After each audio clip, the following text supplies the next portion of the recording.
Miqtë Top News ju përshëndes, kemi në fashën e programit Breaking, dhe ndjekim veçurinë e konferencës me gazetarët kryeministrit Rama, gjithashtu dhe të liderit opozitës Berisha. Vetëm pas pak do të kemi mundësi të diskutojmë edhe deklaratat kryesore.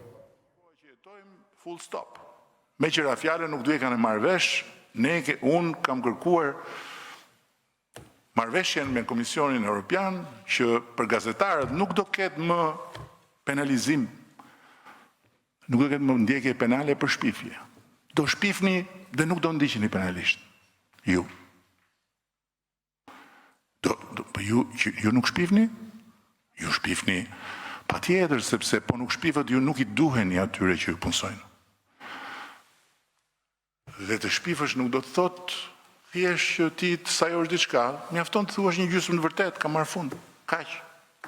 Merë një gjysmë të vërtet, thuaj që ky mesazh I thotë kështu, mbas 3 muaj çka ndodhur kjo, do me thënë ti ke ditur çka ka ndodhur mbas 3 muajsh. Kjo është shpifja, s'ka tjetër. Shpifja është fiks kjo. Jep një gjysmë të vërtet, rrasi pastaj një histori nga mbrapa dhe për shkak të kësaj gjysmë të vërtetës, historia duket e besueshme.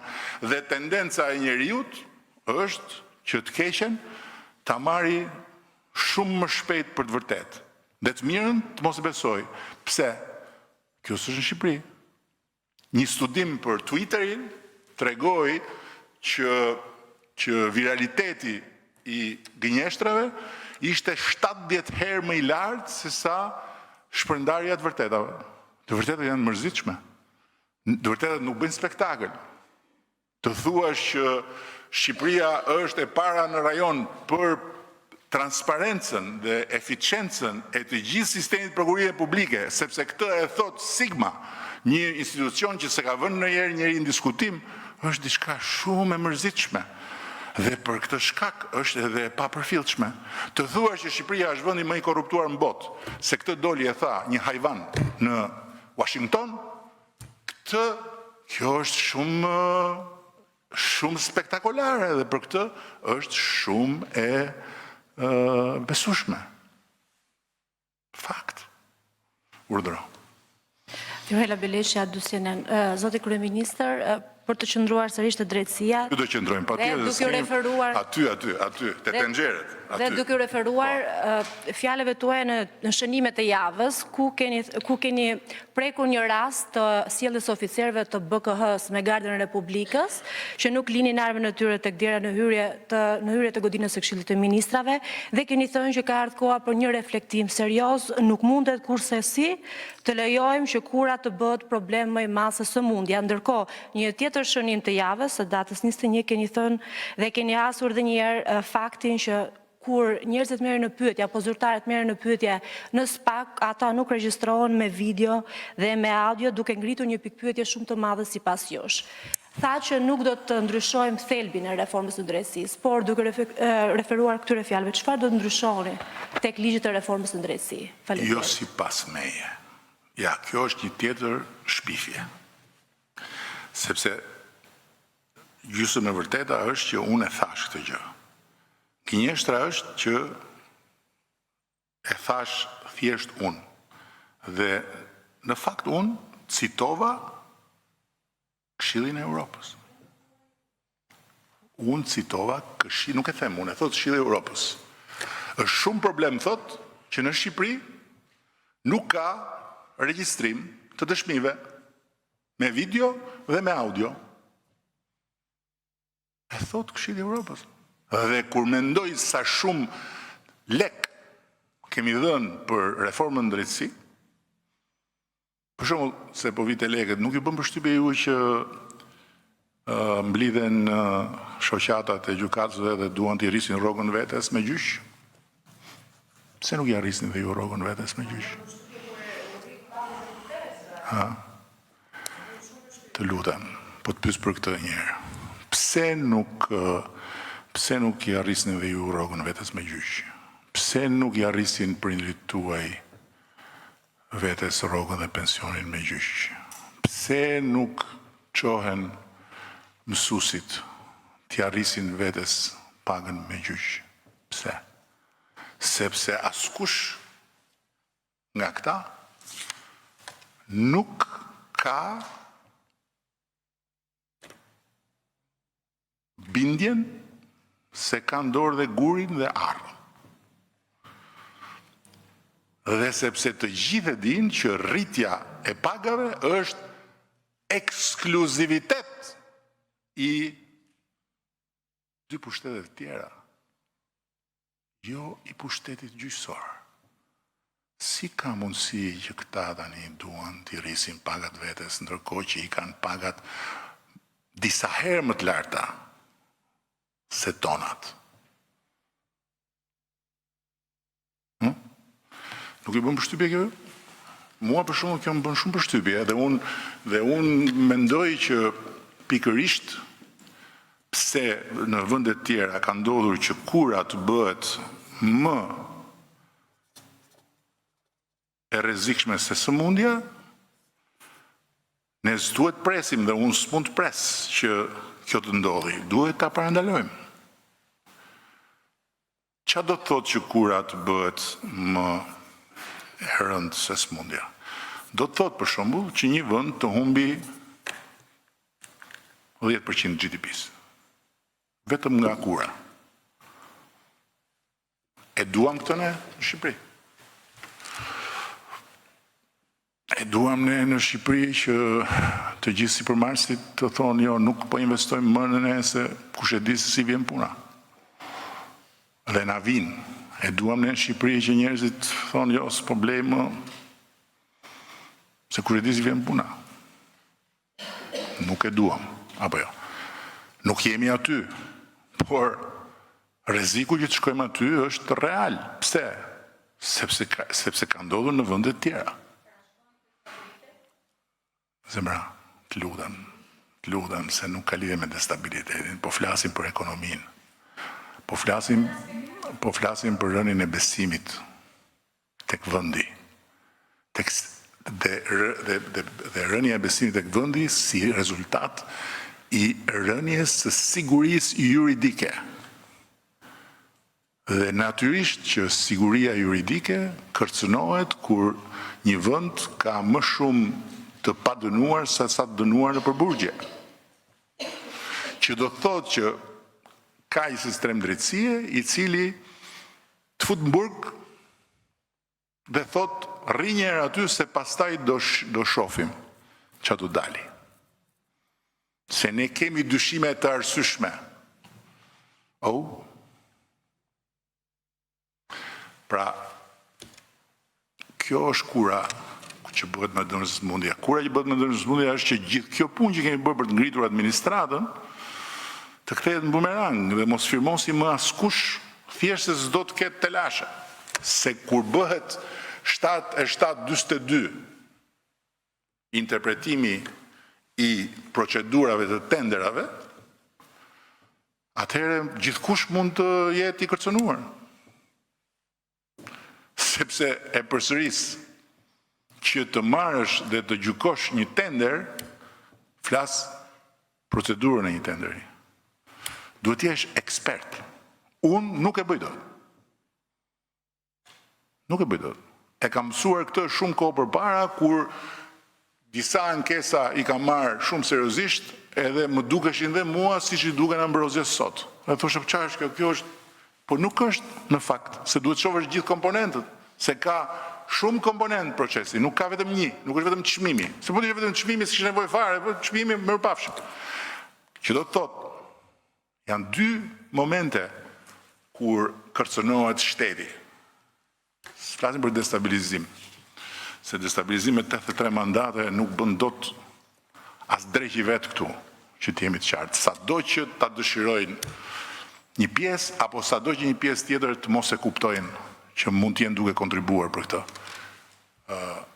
Flasim për dy aspekte. Ekonomia dhe administrata.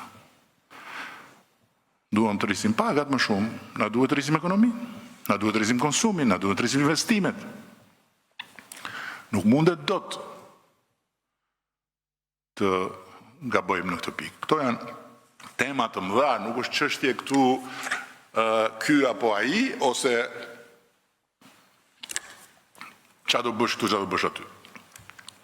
Dhe po është e vërtet, thashin na duhet një analizë dhe po e bëjmë. Po e bëjmë shumë të thellë analizën në të gjitha anët. Në të gjitha anët. Se si mund ta pranoj unë për shembull, që në moshën tuaj nuk kur shifja një njeri që më dukej si sigurimit më acaroheshin nervat edhe bëja provokime. Që sot në Shqipërinë që unë jam kryeministër, të trajtohen njerëz si kur janë përballë sigurimit, me ato metodat e ndyra, me ato zgërdhitjet edhe me ato skërmitjet kërcënuese. Si?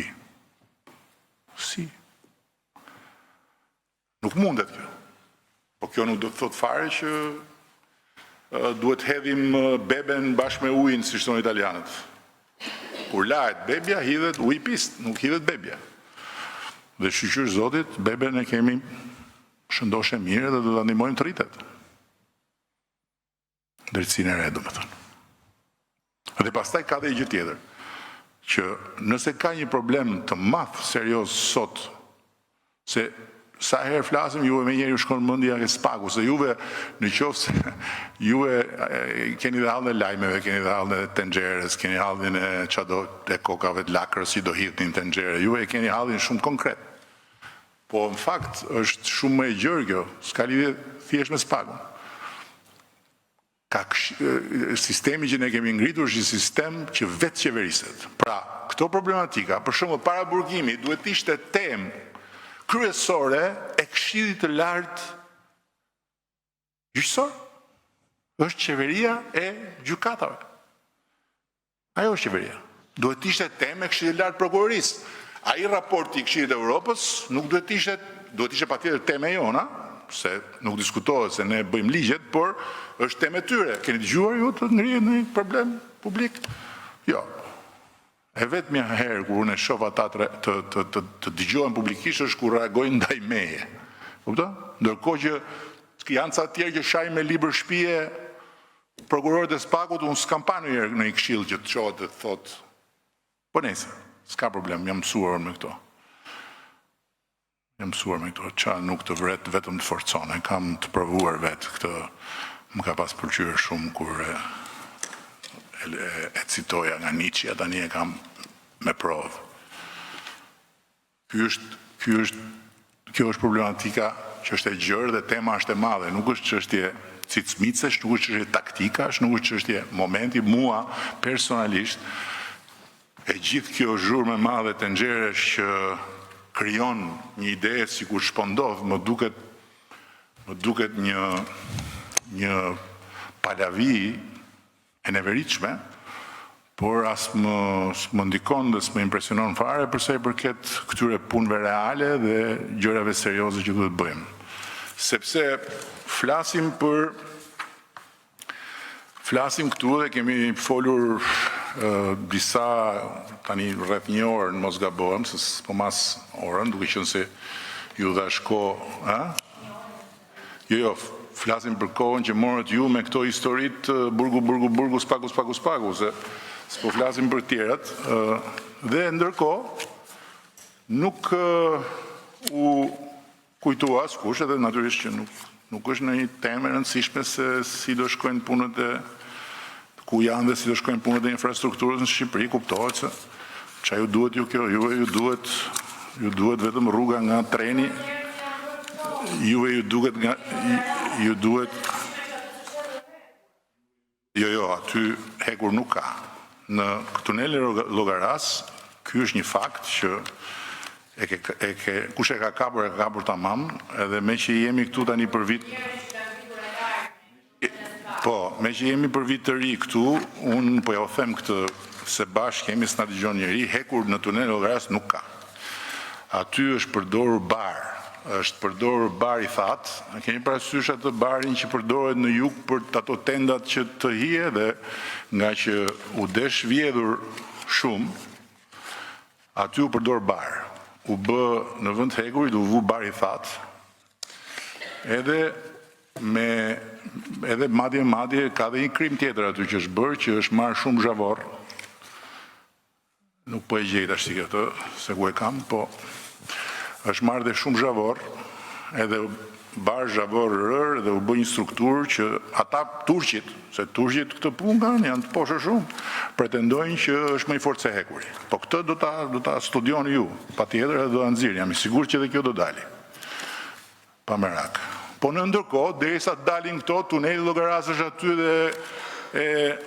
edhe është aty, është shëndoshe mirë dhe e përdorin të gjithë dhe lehtësohen të gjithë.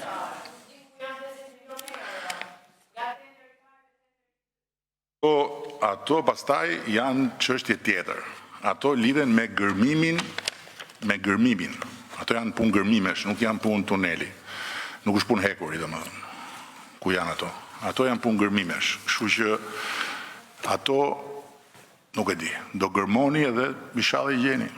Inshallah i gjeni, do zoti. Ndërkohë ne do vazhdojmë të bëjmë tunele, do vazhdojmë të bëjmë akset dhe këtë mandat, siç e kam thënë, do ecim shumë edhe me projektet e grullave.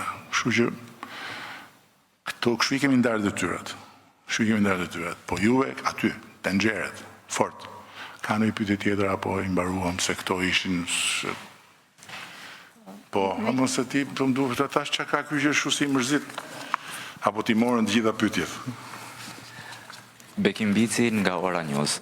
Unë në fakt do doja të ndalesha pak edhe tek dy komisionet e posaçme parlamentare, ai reformës territoriale dhe ai për reformën zgjedhore, kur Komisioni Qendror i Zgjedhjeve, komisioneri shtetëror zoti Celibashi ka sugjeruar që brenda 6 mujorit të parë të vitit 2026 të mund të kemi një produkt, nëse do duhet që produkti i këtyre dy reformave të aplikohet, le të themi, apo implementohet në zgjedhjet e ardhshme. Nga ana tjetër, Partia Demokratike ka nisur një bojkot duke nisur edhe nga votimi i avokatit të popullit me... Se ka ndodhur dhe kjo? Këtë lajm nuk e kam pas. Ka nisur një bojkot Partia Demokratike? Dhe pra votimin e avokatit të popullit me votat e Partisë Socialiste. Partia Socialiste, maggioranca socialiste, si do të veprojë në këtë rast? Do të vijojë e vetme me dy komisionet apo dy reformat, ato territoriale dhe ato zgjedhore, apo do të synojë që të ketë një bashkëpunim apo dialog konstruktiv me opozitën për të patur një fryt në fundit konsensual? Faleminderit. Tani, se më kujtove avokat në popullit. Se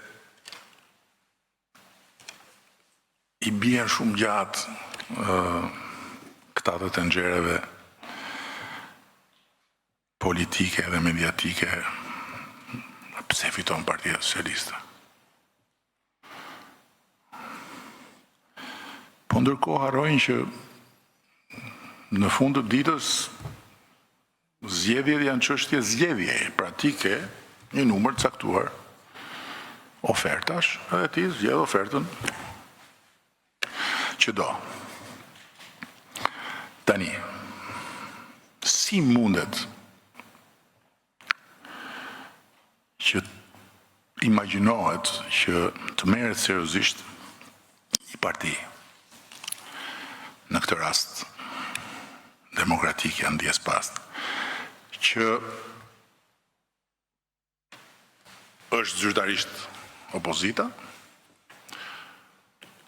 hyn në procesin për të zgjedhur avokat në popullit, ne i kemi votat. Apo jo. Po të ishim ata që tenxherët thonë se jemi, ne do kishim zgjedh avokat në popullit vetë. Vinim me Medveliun, që e kemi tonin, si që thonë gojët e liga. Ne thamë, ne nuk do propozojmë fare, propozoj opozita, do zgjedhim një nga ata që do propozoj opozita. Vjen lista me propozim. Me firma. Lloj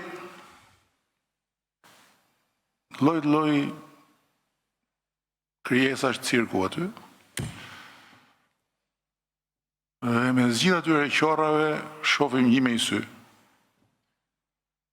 E themi, po mirë. Një sy e ka mbaruar shkollën jashtë, ka bërë shumë studime, mbase, i vjen dhe syri tjetër, po të shkëputet nga këta. Po si të qoftë në atë lukuni qorrash, ky është i vetmi. Dhe, pa pritur, merret vesh kjo. Merret vesh nga që shofin tavolan ballën. Tash mos takoni tavolan ballën se po ju parë me tavolan ballën mund t'ju thonë si jeni për tenxherën tonë. Edhe thonë do të rreqim ne firma. Si do të rreqim firma? Ku ka bërë vaki kjo? Si është kjo? Për çfarë është këtu? Gallat. Tani, më thoni ju mua, ku hym ne në këtë bojkot, që pas kam bojkotuar, se nuk e kam të informacion, se nuk i ndjek, me thënë drejtën. Ku hym ne në këtë bojkot, tani? Vinë vetë, ikin vetë, ngrien vetë, ulen vetë, shtrien vetë, hidhen vetë. Puna tyre, shumë e thjeshtë. Ne kemi detyrën të udhëheqim. Dhe t'i bëjmë të tëra gjërat që duhet bërë. Gjithmonë e kemi pasur derën të hapur. Gjithmonë e kam pasur vendin në tryezë. Duan të hynë nga dera e hapur e tyre në tryezë, bujrum gjithmonë. Po ne, peng, nuk na merr dot. Askush jo ata. Dhe ne punën që do ta bëjmë me ata ose pa ata. Kështu që edhe këto reforma, mirë do jetë t'i bëjmë bashkë. Nuk duan t'i bëjnë me ne. Do t'i bëjmë vetë. Si do bëjmë? S'do i bëjmë fare. Pse se ata kanë ca planet tjera. Ato teoritë e tyre, jo po duam qeveri kështu, duam qeveri kështu, duan qeveri kështu apo ashtu, të fitojnë zgjedhjet. Si fitojnë zgjedhjet, të bëjnë çfarë të duan tjetër përveç punës tonë, se punën tonë e bëjmë ne. U kuptuam? Thjesht. Ka edhe një xhiro me publikun, të lutem, edhe pastaj e mbyllim me këdo qoftë nga ju që i ka ngel merakis ka në bërë një pyetje më tani. Dritan Shau pyet, e di që nuk do t'i përgjigjesh, por po ta them. Kur do t'i japësh zgjidhje trafikut në Unazën Elbasanit? Është bërë gangren fundi autostradës Tiranë-Elbasan dhe kufizimi i Corrikut.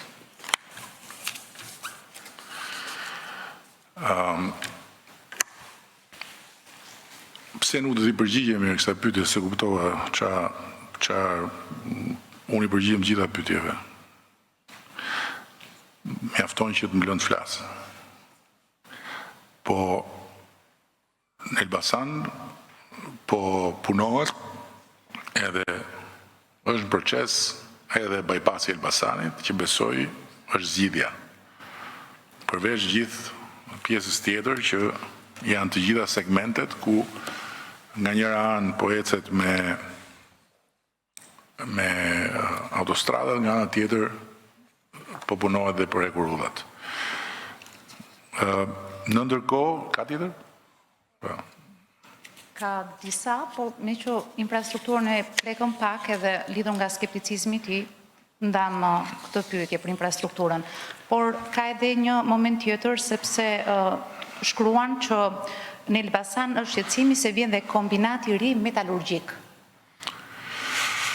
Nuk jam në dijeni të në një kombinati të ri metalurgjik, me thonë drejtën, kështu që i duhet thënë të lidhet me Luciano Pavarotin nga Elbasanit.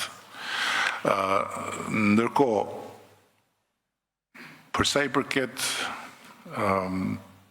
transportit, me që jemi të transportit, të tunelet, të rrugët, të mesajet, kam disa mesaje të reja që dua t'i ndaj me ju.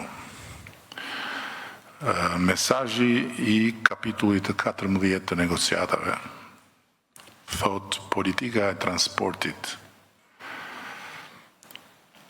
Shqipëria ka demonstruar progres të qëndrueshëm në harmonizimin e politikave të transportit dhe legjislacionit me standardet europiane dhe arritjet kryesore lidhen me, sipas mesazhit,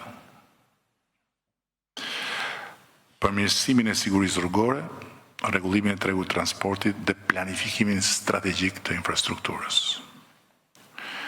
Në ndërkohë, kapitulli i 15 ka këtë mesazh. Arritjet gjatë vitit 25 lidhen me përforcimin e angazhimit për tranzicionin energjetik dhe integrimin në tregun europian të energjisë. Shqipëria ka bërë progres në diversifikimin e burimeve energjetike, promovimin e energjive të rinovueshme dhe përmirësimin e efikasitetit energjetik. Dhe mesazhi i kapitullit 21. Hapja e negociatave ka reflektuar arritjet konkrete në drejtim të ndërlidhjes infrastrukturore të Shqipërisë me rrjetet europiane të transportit dhe energjisë, progrese në planifikim dhe zhvillim të projekteve strategjike, veçanërisht atyre të lidhura me TEN-et. TEN-et janë rrjeti rrugor europian, rrjeti infrastrukturore europiane. Janë vlerësuar si një element kyç për integrimin funksional të vendit dhe tregun e përbashkët europian. Dhe në ndërkohë, këtë vit, që këto janë gjërat vogla, nuk ka arsye pse shqetësohen tenxheret me këto, po ka vazhduar ulja e humbjeve në rrjet. Dhe kemi hyrë në kuotat e normaliteteve europiane me 16.9% humbje që quhen teknike. Këtë vit ulëm çmimin e energjisë me 10.5% për konsumatorët familjarë. Këtë vit u rrit portofoli i diversifikimit të energjisë dhe faktikisht jemi sot në kushtet kur kemi 700 megawatt që prodhohen nga energjia diellore. Dhe nga ana tjetër, këtë vit kemi hedhur bazën dhe për vendosjen e macëve inteligjent, që do thotë do të instalojmë rreth 350.000 pajisje në zonat kryesore urbane dhe do të shkojmë drejt digitalizimit plot sektorit të shpërndarjes. Mos harrojmë se 700 megawatt kapacitete të instaluara fotovoltaike dhe 400 megawatt të instaluara nga vetë prodhuesit, për ata që i përdorin për nevojat e tyre, janë 1100 megawatt plus në portofolin energjetik të Shqipërisë. Dhe po ashtu do të vazhdojmë dhe ka vazhduar projekti me panele diellore për familjet dhe do të vazhdoj edhe më tutje. Për sa i përket pastaj infrastrukturës rrugore, tuneli Llogaras ka qenë një super sukses dhe ndërkohë që gërmimet do vazhdojnë dhe do dali edhe misteri i hekurit zëvendësuar me kasht, në tunelin Llogaras ka lëvizur një masë e madhe njerëzish dhe impakti mbi sektorin e turizmit ka qenë shumë pozitiv. Më në fund këtë vit u hap edhe tuneli i Murrizit, tuneli i Syrit Keq. Dhe në ndërkohë, ajo që vlen shumë të theksohet është puna e bërë për hekurullat. Këtë vit u sigurua përfundimisht financimi për linjën Vor-Hani-Hotit. Janë 320 milion euro që i janë dhënë Shqipërisë nga WBIF-i, Western Balkan Investment Fund. Ka vazhduar konsolidimi i koridorit 8 hekurudhor, një projekt me rëndësi rajonale dhe europiane. Segmenti Durrës Rogozhin është mbështetur me 120 milion euro, ndërsa për segmentin Rogozhin Pogradec deri në kufi Maqedoni Veriut është në përfundim faza e projektimit të detajuar që është baza për financimin e ndërtimit. Dhe në të njëjtën kohë janë hedhur dhe themelet për projektet e reja strategjike, linja korridore Porto Romano Sukth Rogozhin Vlorë dhe lidhja me aeroportin e Vlorës si dhe linja Durrës Prishtinë, për cilën po punojmë me qeverinë e Republikës Kosovës dhe besoj shumë që do ta çojmë përpara së bashku këtë projekt strategjik për të dy anët e bjeshkëve. Këto ishin mesazhet që nuk kanë dalë akoma nga infrastruktura.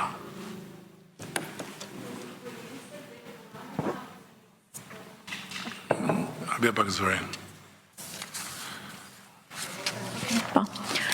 Greta Bullari, ABC News. Në fakt, zoti kryeministër, dua ta bëj pyetjen duke u nisur nga fjalia juaj e fundit që kishte të bënte pikërisht me bashkëpunimin me Kosovën. Ju ditën e djeshme ndat dhe një mesazh urimi për qytetarët dhe zotin Kurti, i cili fitoi zgjedhjet. Ndaj dua t'ju pyes nëse vitin që po vjen, do t'jeni ju iniciatori, qeveria juaj, për rikthimin e mbledhjeve ndërqeveritare mes dy shteteve të cilat prej 3 vitesh nuk po zhvillohen. Faleminderit.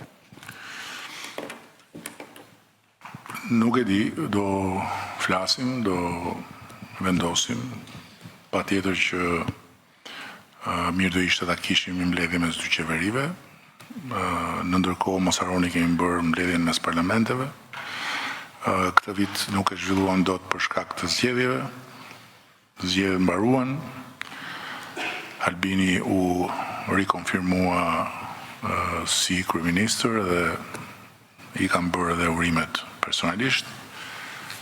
Dhe patjetër që do vazhdojmë punën.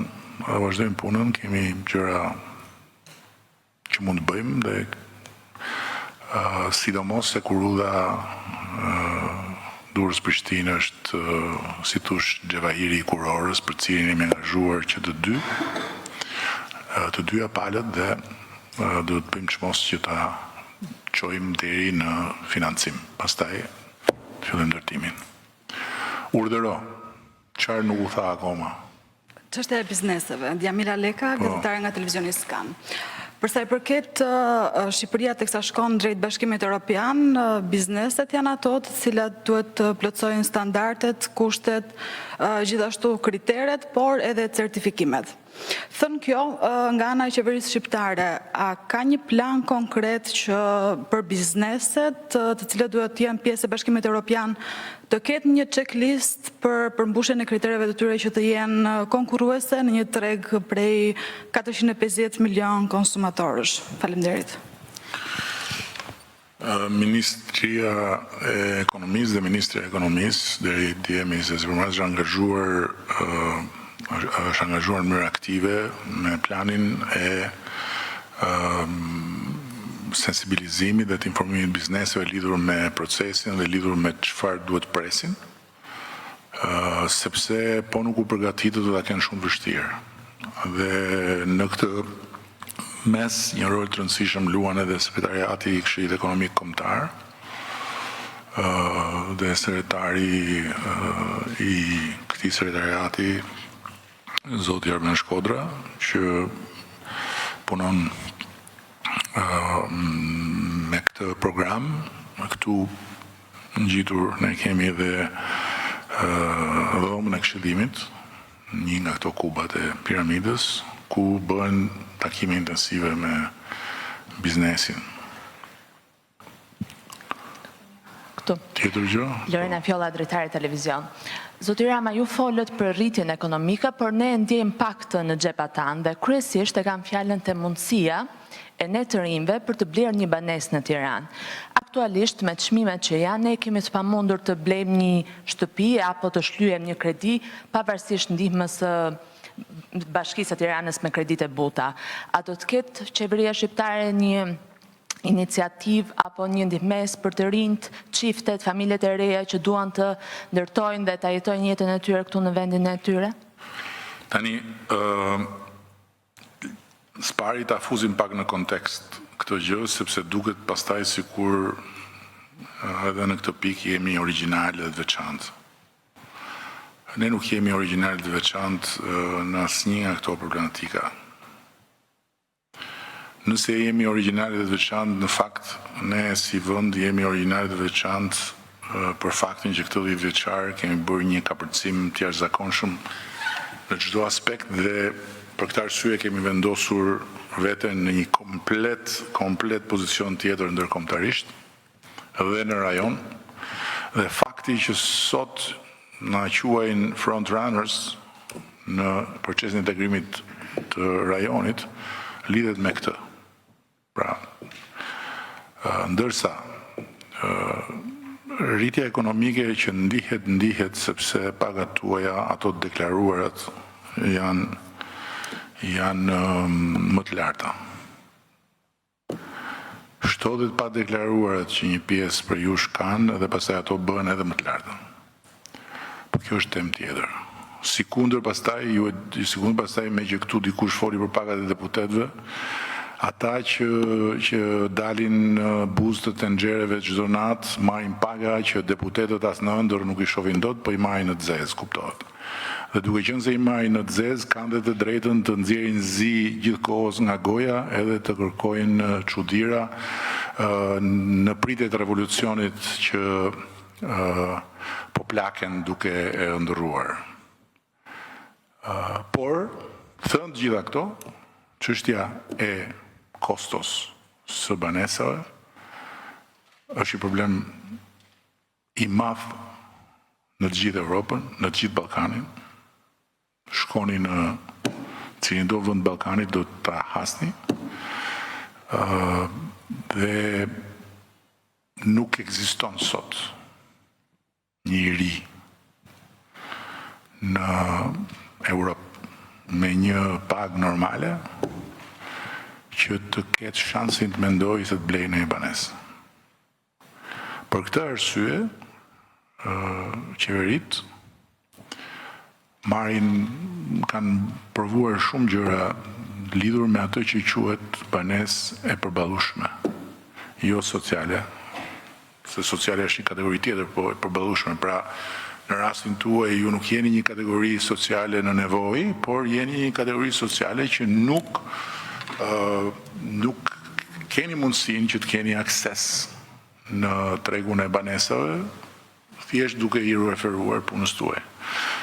Dhe për këtë arsye edhe ne po bëjmë këtë reformë, po shumë shpejt do ta prezantojmë Agjencinë e re të planifikimit, zhvillimit dhe strehimit dhe po punojmë me disa formula që besoj do të na japin mundësinë që të hapim një rrugë në fushën që ne nuk e kemi të strehimit të përballueshëm për kategori caktuara, për të rinj, për çifte të reja, natyrisht me disa kritere etj.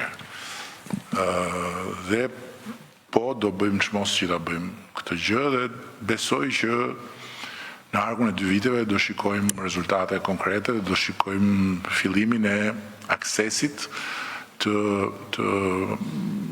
shtresës mesme, po themi, të re në strehimin e përballueshëm.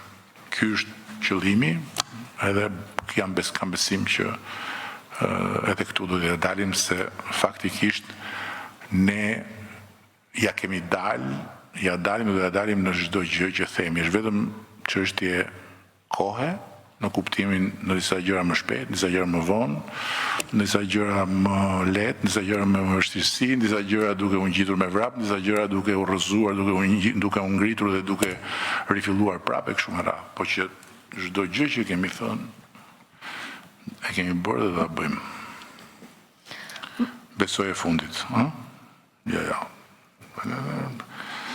Le tash mos na çon prapë në stacionin e trenit. Po.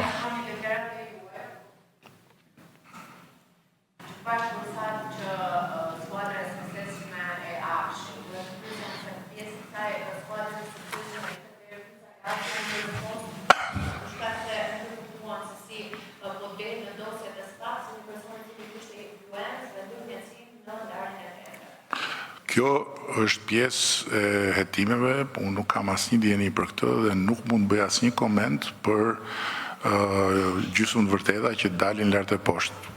Do bëhen hetime, do bëhet proces, do bëhet gjykim, është proces që do t'rregojë në fund, por di një gjë, që në krye të skuadrës Akshit është një grua që ka respektin tim të padiskutueshëm, Linda Karçanaj, e cila sot është mas sigurie në një shtëpi me qera ku jeton, pasi ka jetuar deri pak vite më parë në shtëpinë që dikur ishte e prindërve në një apartament kohës komunizmit.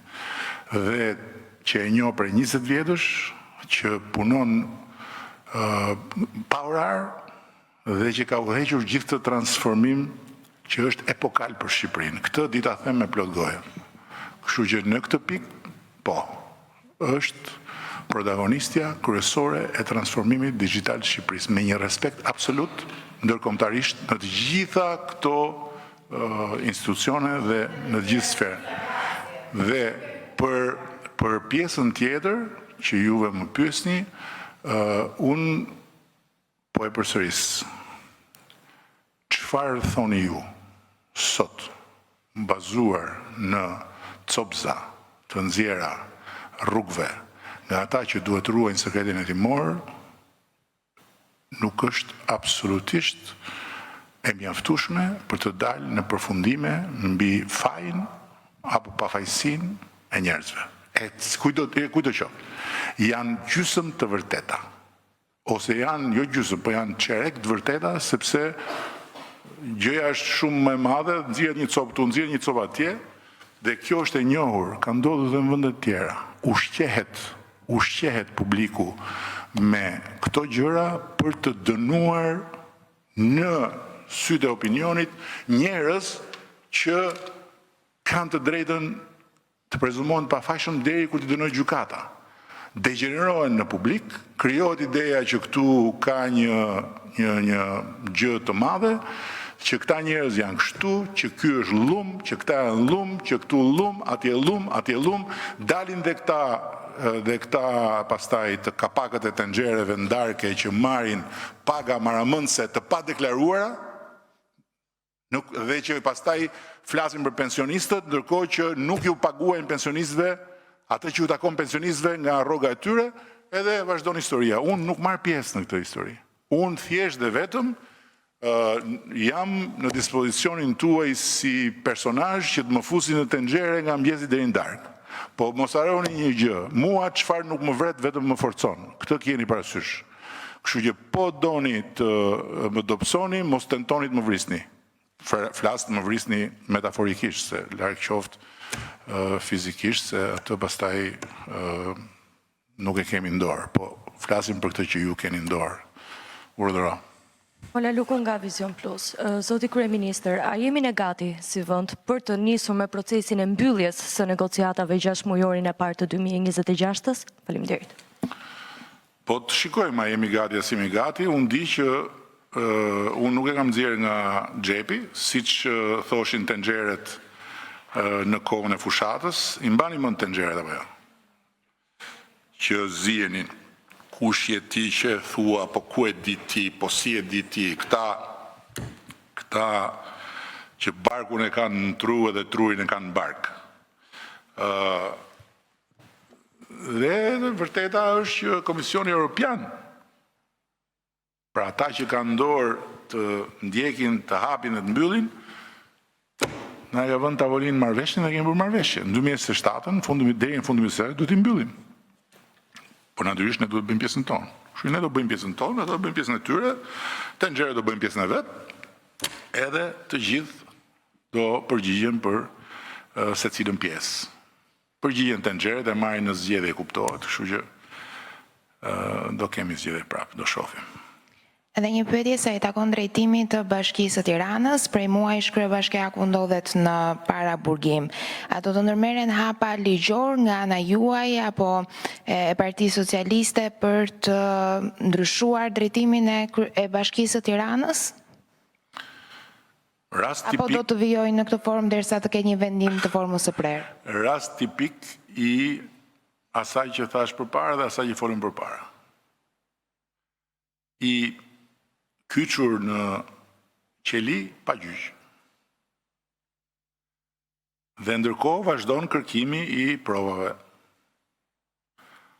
Unë akoma se kam marrë vesh çfarë ka bërë konkretisht, personalisht, që t'jemi të qartë.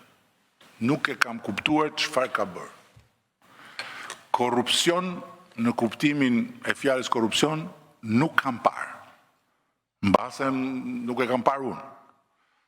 Por unë di një gjë, që çdo qytetar i kësaj republike, i cili nuk është pjesë e organizatave kriminale, dhe kur flas për organizata kriminale, nuk flas për këtë konceptin e ri që ka dalë tani grupi strukturuar, e kupton? Se grupi strukturuar do të thotë një grup njerëzish që ndajnë një qëllim të përbashkët, që punojnë natë e ditë për qëllimin e përbashkët dhe që bëjnë keq për një qëllim të përbashkët.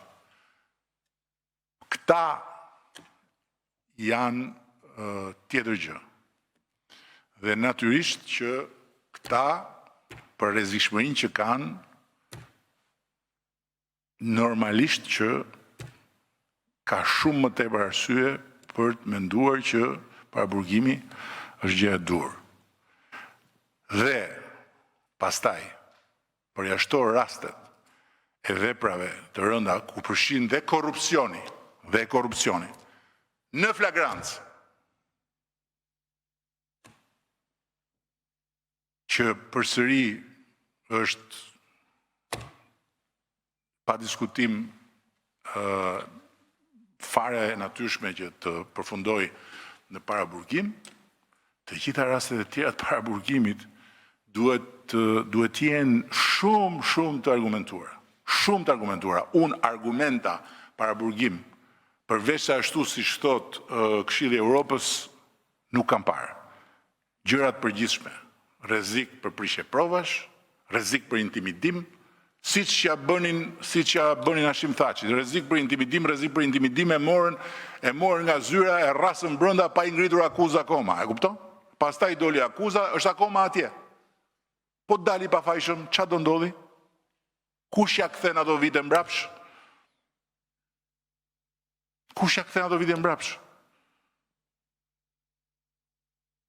Që në fund të ditës ka një akuzë për cilën e mbështet populli vet, në kuptimin që nuk e pranon populli vet. Po kur akuzohesh për gjitha të zezat dhe në fund del që s'të provojnë asgjë, kush ta kthen jetën mbrapsh? Kështu që rast tipik. Kryetar bashkie. Teknika e marrjes kryetarit bashkisë, marrën kryetarit bashkisë Tropojës, mbyllet brenda atje, jo ke firmos, jo s'ke firmos. Po ç'a është kjo? Po si ja heq ti qytetit kryetarin e bashkisë, edhe e rras brenda, se jo ke firmos, jo s'ke firmos, është firma jote, s'është firma jote. Si e bën ti këtë? Më? Ai është zgjedh nga populli atje. Merë, gjykoje, ka të drejtën e gjyqit njeriu në një drejtësi demokratike. Dhe në fund, me prova, futen burg, nëse është për burg. Po s'mund ta burgosësh ti se do ti, dhe se ndihesh ti i fortë. Kjo është normale, nuk e bën asnjë vend, nuk e bën asnjë vend. Ne e kemi, në mos gabohem, atë numrin e të paraburgosurve, 94 në 100.000 veta. Mos gabohem. Ose në 1.000 veta. Belgjika ka 10. Tani, qa mendoni? Mendoni që Belgjika ka më pak kriminalitet se Shqipëria? Belgjika ka më shumë kriminalitet se Shqipëria. Belgjika është epiqendra e shumë gjërave që lidhen me drogën e me krimin e tjerë e tjerë. Belgjika është i vend me shumë probleme, po është vend demokratik, është vend ku ka drejtësi demokratike, si merr fut burg, hajde burg, pa gjyq.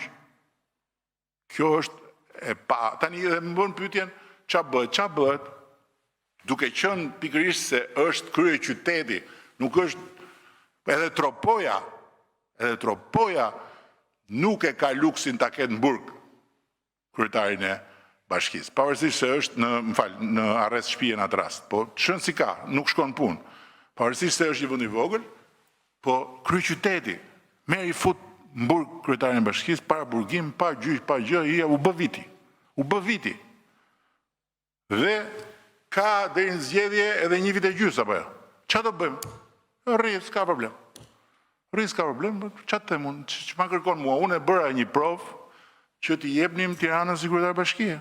Nuk funksionoi sepse gjykata kushtetuese tha, kryetari i bashkisë ka Tirana. Në rregull, e ka Tirana, po ku e ka? Pa nxjerrin pra ta çojnë atje, vazhdoi detyrën, pastaj nëse gjendet i fajshëm, shkoi të bëj dënimin.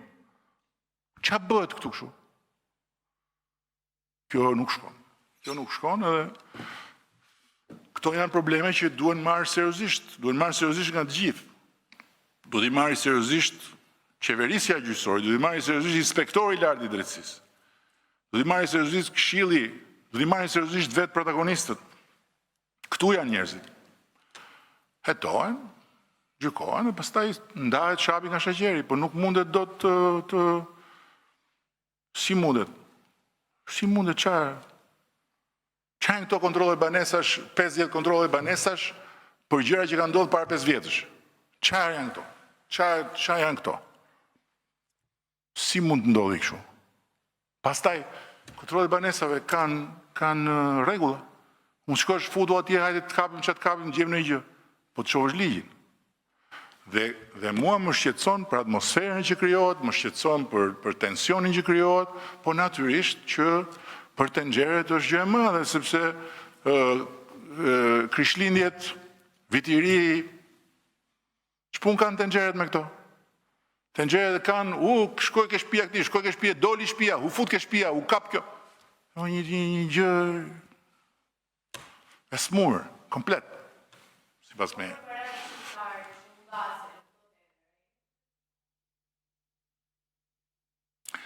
Tani, që ta mbyllim me sukses këtë konferencë, paratë shqiptarëve janë ato që rrisin pagat. Rritje e vazhdueshme e pagave. Paratë shqiptarëve janë ato që i kanë bërë pagat e ushtrisë shqiptare më të lartat në rajon, edhe më të larta se sa ushtria e Serbisë. Paratë shqiptarëve janë 1.7 miliard plus ekstra që do t'i kalojnë pensionistëve në këto 5 vite që vinë. Paratë shqiptarëve janë ato që kanë financuar projekte infrastrukture që kur vinë të huajt, që i kanë bërë këto projekte me BN. Thonë, si ka mundësi që ju i bëni këto projekte dhe nuk jeni në Bashkimin Evropian? Në kuptimin që qa janë këto? Këto janë paratë shqiptarëve. E kupton? Kështu që a ka këtu probleme me korrupsionin edhe me keq administrim? Po patjetër që ka, po ku nuk ka? Dhe ndërkohë, çuditërisht, ç'a ndodh me këto organizata ndërkombëtare? Ç'a ndodh me këto institucione ndërkombëtare që thonë që ç'a ndodh me Komisionin Evropian që thotë Shqipëria është lider në rajon për menaxhimin e financave publike? Ç'a është menaxhimi i financave publike? Është menaxhimi i parave të shqiptarëve. Pse thonë ata? Si ka mundësi që këtë narkoshtet dhe këtë lumb të madh në mes të Europës dhe këtë vend ku të gjithë vjedhin, si ka mundësi që gjithë këto institucione që shohin vrimën e gjilpërës nuk e shohin? Si ka mundësi? Apo i ka kapur narkoshteti dhe këto? Po mos Shqipëria nuk është e imja, është edhe e imja, po është e imja sa që është dhe e juaja. dhe sa që është e prindërve tuaj, dhe sa që është e fëmijëve tuaj nesër, dhe jini një qikë më të kursyer me Shqipërinë. Pak më të kursyer, mëse po flasim për Shqipërinë. A e kupton? Për jini pak më të kursyer me Shqipërinë. Dhe Shqipëria ka kaq liri njerëzore, sa që në konferencë e shtypit të kryeministit të Shqipërisë zien një tenxhere gjatë gjithë kohës, edhe kryeministi vetëm buzëqesh. Tani ju uroj ta keni të mbarë këtë fund viti. Uroj urdhro. Po shko dhe ti aty poshtë dritares. Shko dhe ti poshtë dritares aty se mos se po atëherë çfarë problemi keni? Çfarë keni?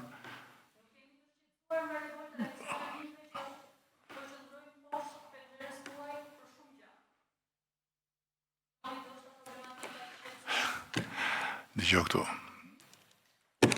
Unë shqetësohem nga çdo kush dhe për çdo kënd që ka një hall. Por për askënd që hallin e vet ka pushtetin.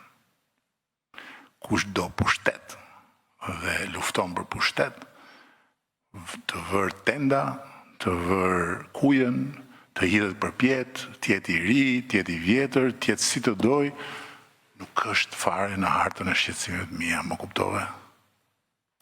Kështu që, se po të ishin ata vërtet në hall, unë jam i sigurt që ti do shkoje te çadra e tyre, po ti e di që ata nuk kanë hall. Ose ti e di shumë mirë që halli kanë ata, kështu që është puna tyre. Duan të rinë në çadër për vitin e ri, të rinë në çadër për vitin e ri. Vend i lirë ky. Apo jo, tani ta bëj unë urimin apo ke edhe në një ndërhyrje tjetër? Ma jep këtë drejt, domethënë. Faleminderit. Me lejen që mora, ju uroj gëzuar. Sinqerisht ju uroj gëzuar.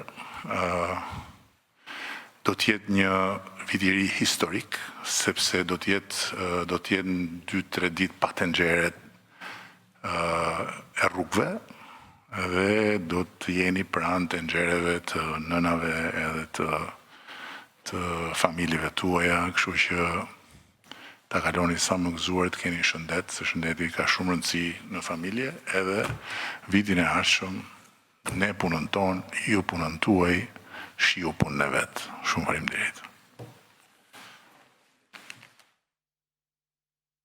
Mirë, ka përfunduar këtu konferenca e kryeministrit me gazetarët, ne do të shkojmë më tej, do të kalojmë në reklama, ose vetëm se shkruar një tjetër situatë në transmetimin live.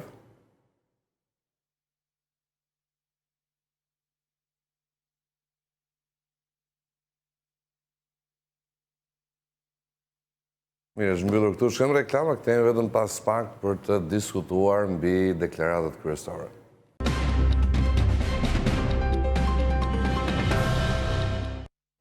Mirë, këthejemi në studio, diskutojmë mbi zhvillimet politike për konferencën e kryeministrit Rama, e curin e drejtësisë dhe çështje të tjera në një bisedë në studio me avokatin Romeo Kara. Avokat, shumë faleminderit që jemi ne kënaqësi të bisedojmë. Faleminderit juve dhe gëzuar ju e gjithë shqiptarët. Gëzuar dhe mërësi për gjithë ata që në ndjekin. Romeo, për njës bisedën nga konferenca që është bërë tashmë tradit e kryeministrit me gazetarët, rreth 3 orë bashkë bisedim, u folën tema nga më të ndryshmet, sigurisht që interesi më i madh lidhet me drejtësinë. Rama foli për raportin e të paraburgosurve me të burgosurit që kanë një vendim të formës së prerë, e cilësoj si thua diçka të gabuar dhe rekord negativ. Për rastin Balluku shpreu kritik për 16.000 faqet, siç tha ai, që janë dorëzuar deputetëve me një USB që nuk janë të requr, tha ai, nga anëtarët e maxhorancës në Këshillin e Mandateve. Foli për rastin Veliaj, duke shprehur që duhet të ketë më parë një dënim përpara se të heqësh një person nga detyra e zgjedhur me votë. Çfarë bëri përshtypje? Unë sa ka folë, 3 orë pas ka folë. Ka qenë e zakonshme. Traor tani i bit kapi dhe vitin 2028, shumë duke folë, po unë mendoj që kemi nevoj për vepra tani. Kur je njëri lirë, opinionist, apo në opozit, njëri u ka fjallën, ka dhe aksionet ti. Kur je në shtet, ke veprimet. Dhe faktet plasin vetë, themi ne juridikisht. Mendoj që nuk mund të prekim procedurën penale, se janë halë pushtetarët. Ajo që më ka bit gjithmonë ka qenë edhe e kanë ditur që ne dikur do filloj drejtësia në Shqipëri, edhe kanë pranuar verbalisht që jemi pro drejtësisë, por mënyra si kanë punuar, po punojnë, për cilën kemi folur sa jemi lodhur këtu, pa pasur frikë, asë në shpërdorim të tyre, asë në korupcion, ose t'i bijem shkurt, vjedhje, shndërimin e pasurisë publike me marifetet caktuara, duke shpërdoruar të tyre në kokë e këmbë, duke falsifikuar, duke shoqëruar me pastrim parash, e me një tuf arzoallësh tjera që i ka kodi penal, dhe në fund fare tani mërziten pse do burgosen, nesër pse do ju merret pasuria, apo pse janë në paraburgim. Paraburgimi ka disa arsye të caktuara që bëhet. E para njerë nuk mund të është mbjellur në opinion, dhe janë dhe këta të korit shoqërus, janë 200-300 veta aty, unë i shoh edhe në rrjetet sociale, po ata janë. Veliaj është arrestuar pa gjyq. Me qindra faqe ka qenë vendimi i gjykatës. Ka propozuar organi i akuzës, atë detyrë ka, dhe gjykata ka parë të arsyeshme. Pse? E para një personi duhet jetë proces, pra kemi masat shtrënguese dhe masat ndaluese, to janë masat, dhe masat shtrënguese është edhe paraburgimi. Pra personi rrezikon të largohet, organi i akuzës dhe gjykata krijojnë dyshimin e parë, bindje nëpërmjet dhe për te dyshimit, dhe sa është prezentuar me akuzën personin fjalë, po dhe tjerë që ka qenë në hetim, nuk e kemi bërë këtë zhurmë për Ilir Metën, pra unë e urrej të qenë me dy standarde. Inshallah jo, po jeta mund të mos sjellë mua nesër të jem përpara organit akuzës. Por nuk do të mund të kem arsye tjera që duhet punoj, s'kam me çfarë mbaj familje, më duhet pra ana humanitare që unë të punoj dhe mbaj familjen, të jem aktive, të dal nga shtëpia, ose mos jem paraburgim. Por ne nuk e kemi kulturën që të vetë pezullohemi. Tani, kur akuzohesh dhe ke një mal me akuzë, kush e pranon nga populli? Se qeverisë nuk i vjen mirë dhe mendoj të mos i vi mirë dhe në atë piksat t'i neveritë dhe vetja, si që na e neveritur ne.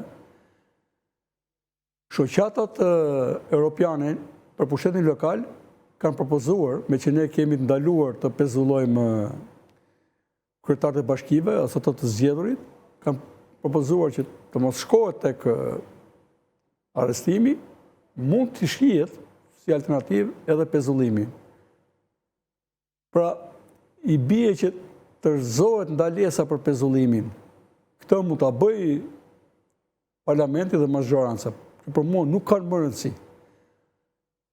Por ajo që kërkon situata sotme në Shqipëri, një korupcion të çmendur, sa kanë çmendur një popullsi tërë, ka marrë rrugën, se kur sheh korupcion këtu, korupcion atje, shpërdorim të tyre këtu dhe atje, pa përgjegjshmëri, kashillik, se këtu nuk kanë kashillik vetëm këta që merren me drogë, edhe me prostitucion.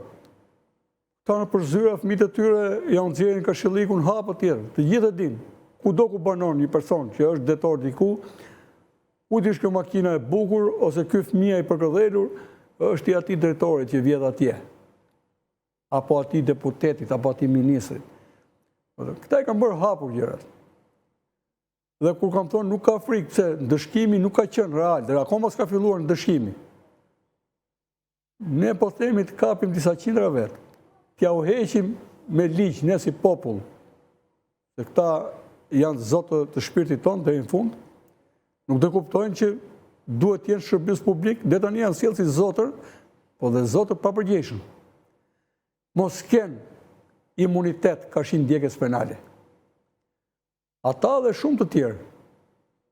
Dhe maksimumi do kërkojë imunitet kenë vetëm gjykatësit dhe i diku, se ata janë në rolin më të vështirë, apo prokurorët, që të mbrojnë,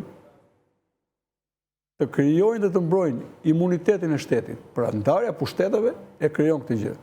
Duan të fusin duart në procedurë penale dhe në kodin penal. Bujëm, po jam i sigurt që do të ndryshohet prapë. Nuk mund të shosh procedurën mbasi e sheh që nuk të leverdis më. Edhe precedentët që janë dhënë, siç janë marrë vendime gjykatë kushtetuese për Berishën, të merren edhe për gjithë socialistët, duke filluar nga Rama. Nuk kemi kohë për kur ka shumë fjalë, kuptohet që janë në siklet madh. Dhe i bin të gjithë. Vjen një moment që zullumi këputet duke u trashë. As Demosteni nuk i doli për Zot Athinës me oratorinë e tij, jo më që oratoria këtyre nuk quhet oratori fare, janë inflacion fjalësh, i shkojnë për shtat inflacionit të parave tona, që na janë bërë rrogat, një rrogë për para 10 vjetësh me sot është në fuqin blerëse 40%, apo 30%. Pra, shu janë dhe inflacioni fjalëve. Një forcë i vejtari që vazhdon dhe flet si në opozit, për mua është në halt madh. Besoj se nuk do të kenë sukses, dhe njerë po them, si doni ndorinë në kodin penal. Ishte një gjëm në verë, nuk e di, fund qeshori, fillim koriku, kemi marrë veshë për përgatitit i kod penal. Po kush e si? Ne po shkojmë drejt Europës. Do të bëjmë parafrimin i stacionave. Dhe nuk në ka zgjuar as zotëria në fjalë, as Berisha, as njëri tjetër, që në Europë të çojë unë. Ne ratë parë duhet shkojmë drejt standardeve tona, të bëhemi ne. Pra është qasja jonë për pasur bashkëpunim me Europën. Tani, po i shohim kodin gjerman me 300 canene dhe kodi penal shqiptar me 900 canene. Që po bëjmë? Po kriminalizojmë, po penalizojmë shqiptarët në çdo aspekt, shtohen diçka për kibernetikën, dhe tjetë janë shumë rregull. Okej. Që ne edhe ato jo të jemi ne pa dijeni, që jemi të fushës. Po popullsia ratë parë do përgatitet dhe si hynë e kodi për njerë në dijeni. As prokurorë gjykatës nuk janë përgatitur të gjykojnë, të bëjnë etime apo të gjykojnë në bazë atij kodi. Për arsye se edhe nga shqiptarët, se ne kemi është një nen kodi penal, që nuk shpallësh i pafajshëm për arsye të mosdijenisë. Ne dhe këtë kod që kemi, shumë nuk e din, që ajo që bëjnë është vepër penale. Se nuk e japim në edukatën qytetare, që fillon me etikën fillimisht, që në parashkollor dhe vazhdojnë për tërë kohën, bile dhe shkollë të lartë. Pse? Ne po bashkëtojmë. Dhe kushti është respektimi disa rregullave që janë disa ligjet, paktën kodrat kryesore duhet dihen. Për këtë arsye mendoj që duhet të shohim më ftohtë gjërat. Tenxheria me presion në politikës tani po çfryn, po i jep atë zhurmën e saj, po nxjerr avull, nesër mund nxjerrë edhe më tepër, nëse nuk menaxhohet dhe të shpërthej fare, po ne duhet ta dimë që nuk çalojmë nga kodet dhe nga ligjet, po çalojmë nga zbatimi i tyre.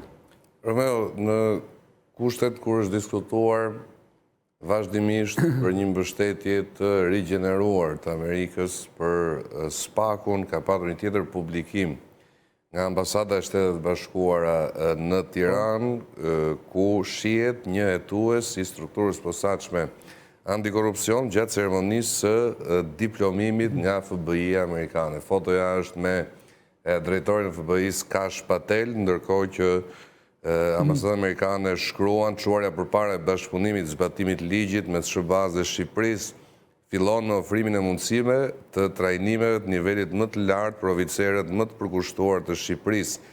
Ne përgëzojmë hetuesin e SPAK BKH Eduard Kaloshi për diplomimin e tij. këtë muaj në Akademinë Kombëtare të FBI-s. Eduard i bashkohet grupit dëshuar të ish studentëve ndërkombëtar të FBI-s, duke sjellë aftësi dhe ekspertizë të re të vlefshme në përpjekjet e vendosura të SPAK-ut në luftën kundër korrupsionit dhe krimit organizuar. Arritjet e tij do të forcojnë më tej bashkëpunimin e SBA-s me SPAK-un edhe do të ndihmojnë në ndërtimin e një të ardhmeje të sigurt dhe më të begatë për Shqipërinë dhe qytetarët e saj. Çfarë të bën përshtypje? Nuk kam pas një dyshim në qasjen e Shtetit Bashkuara, drejtim mbështetjes së Shqipërisë, po dhe jo vetëm Shqipërisë. Një moment u konfuzua gjithë bota për qasjen që mund të kishte Trumpi, po? Kur? Kur u ndrua administrata. Ndërprerja e fondeve, pezullimi. Rama tha që ka nikur ushtarët e Amerikës, por fakt risollën sherifët pasaj. Kanë ardhur sherifët. Status më mos them kanë ardhur generalit. Se nuk vjen kohë të dyer zëvendës ndihmës sekretari i shtetit këtu, i ngarkuar për Europën juglindore e për Ballkanin. Në 18 shtator 2025 është ofruar në Kongres akti për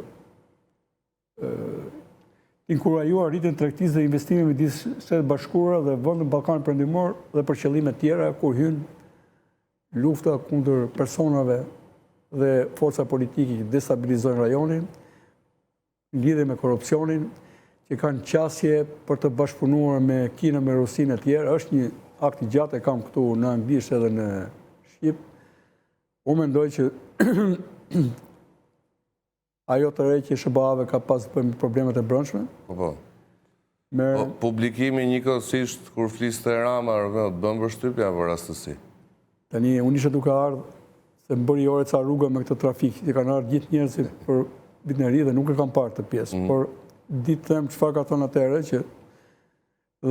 që ata nuk i bëjnë rastisht gjërat, nuk i bëjnë rastisht, janë mjeshtër, është një strukturë e madhe, mendoj që e njoh pak, ose aq sa për të folur tani, një strukturë e madhe që lëviz ka dalë në mënyrë pak thyeshme. Shteti Amerikan, me gjithë agjencitë e tij, i cili sa do të ketë lëkundje edhe mentaliteti pushtetit, këtë zonë nuk e lëshojnë. I le them, mbase janë gardë me Europën, edhe bëhemi ne vendi 51 i SBA-ve, do të ishte një zgjidhje perfekte pasi na përputhen të gjitha interesat, afat shkurta, afat mesat, afat gjata me atë vend. Ata punojnë në shumë mënyra, kanë qenë prezent dhe janë prezent pranë SPAK-ut, kam thonë OPDAT, FBI, DEA janë atje, do t'jenë akoma, premton dhe ky akti do t'jenë në mënyrë edhe më direkte. E kanë parë që deri tani me masat që janë marrë, këta nuk kanë pyetur, bile edhe janë tallur. Besoj se për arsye të interesave të tyre, mendon tani korrupsionin e tham. Edhe administrata më pashme Biden e cilësoi rrezik për sigurinë kombëtare amerikane, jo më atë Shqipërisë që i ka marrë lumi. Tani në çdo aspekt shohësh, tu njerëzit militojnë për të hyrë në administratë për të vjetë, jo për bërë karrierë. Po që për bërë karrierë nuk ka funksionuar fare si duhet meritokracia, që të flasim si mund të bëjmë karrierë, edhe në politikë, brenda partive, dhe pasaj në administratë. E uroj personin fjalë që është certifikuar, e kuptoj mesazhin e tij, ne do të jemi aty, nuk heqim dorë, bile do të jemi edhe më fort, do të flasim sipas parametrave amerikane, do të thotë, pra unë mendoj dhe ato tendencat për ndryshime ligjore nuk do të ecin gjatë. Shqyrë se pjesa e qeverisë nuk do t'ja di, domethënë, unë mund të jem nga të vetmit që jam certifikuar në Londër për arbitër. S'do t'ja di njeri këtu se e haftje. Bile po ishe e aftë dhe ke integritet, je pa dëshirueshëm. Tani ta ndjem vetëm fatkeq, pafundësisht, se nuk jemi kallupi i njerëzve që lëpim, që themi vetëm jesë, të mos mendojmë, të mos shprehim pa kënaqësinë kur ajo është aty prezente para syve tona, të mos flasim një fjalë për moralin, për vendin edhe për çdo gjë tjetër, kjo kohë duhet marrë fund. Pra ne do të hymë me kurajo në një epokë tjetër. Dhe duket signifikative, pra.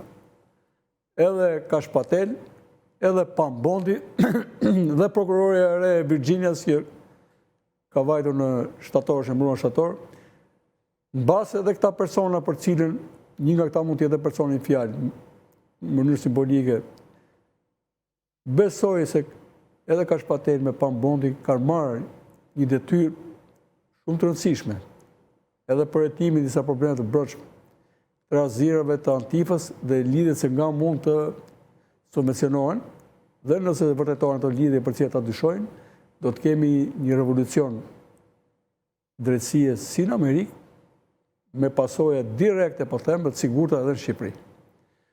Kush është në dieni e kupton çfarë po them. Pra do të ketë një prezencë edhe më të madhe në 2026-ën? Padyshim. Edhe në mos është ne do ta kërkojmë, po padyshim. Unë vetë kur kam qenë, kam kërkuar këtë gjë, bashkë e kemi folur duke pasur lidhje online nga Shtetet e Bashkuara. Çfarë kam folur me kongresmen, ish kongresmen, pjesëtar të tjerë,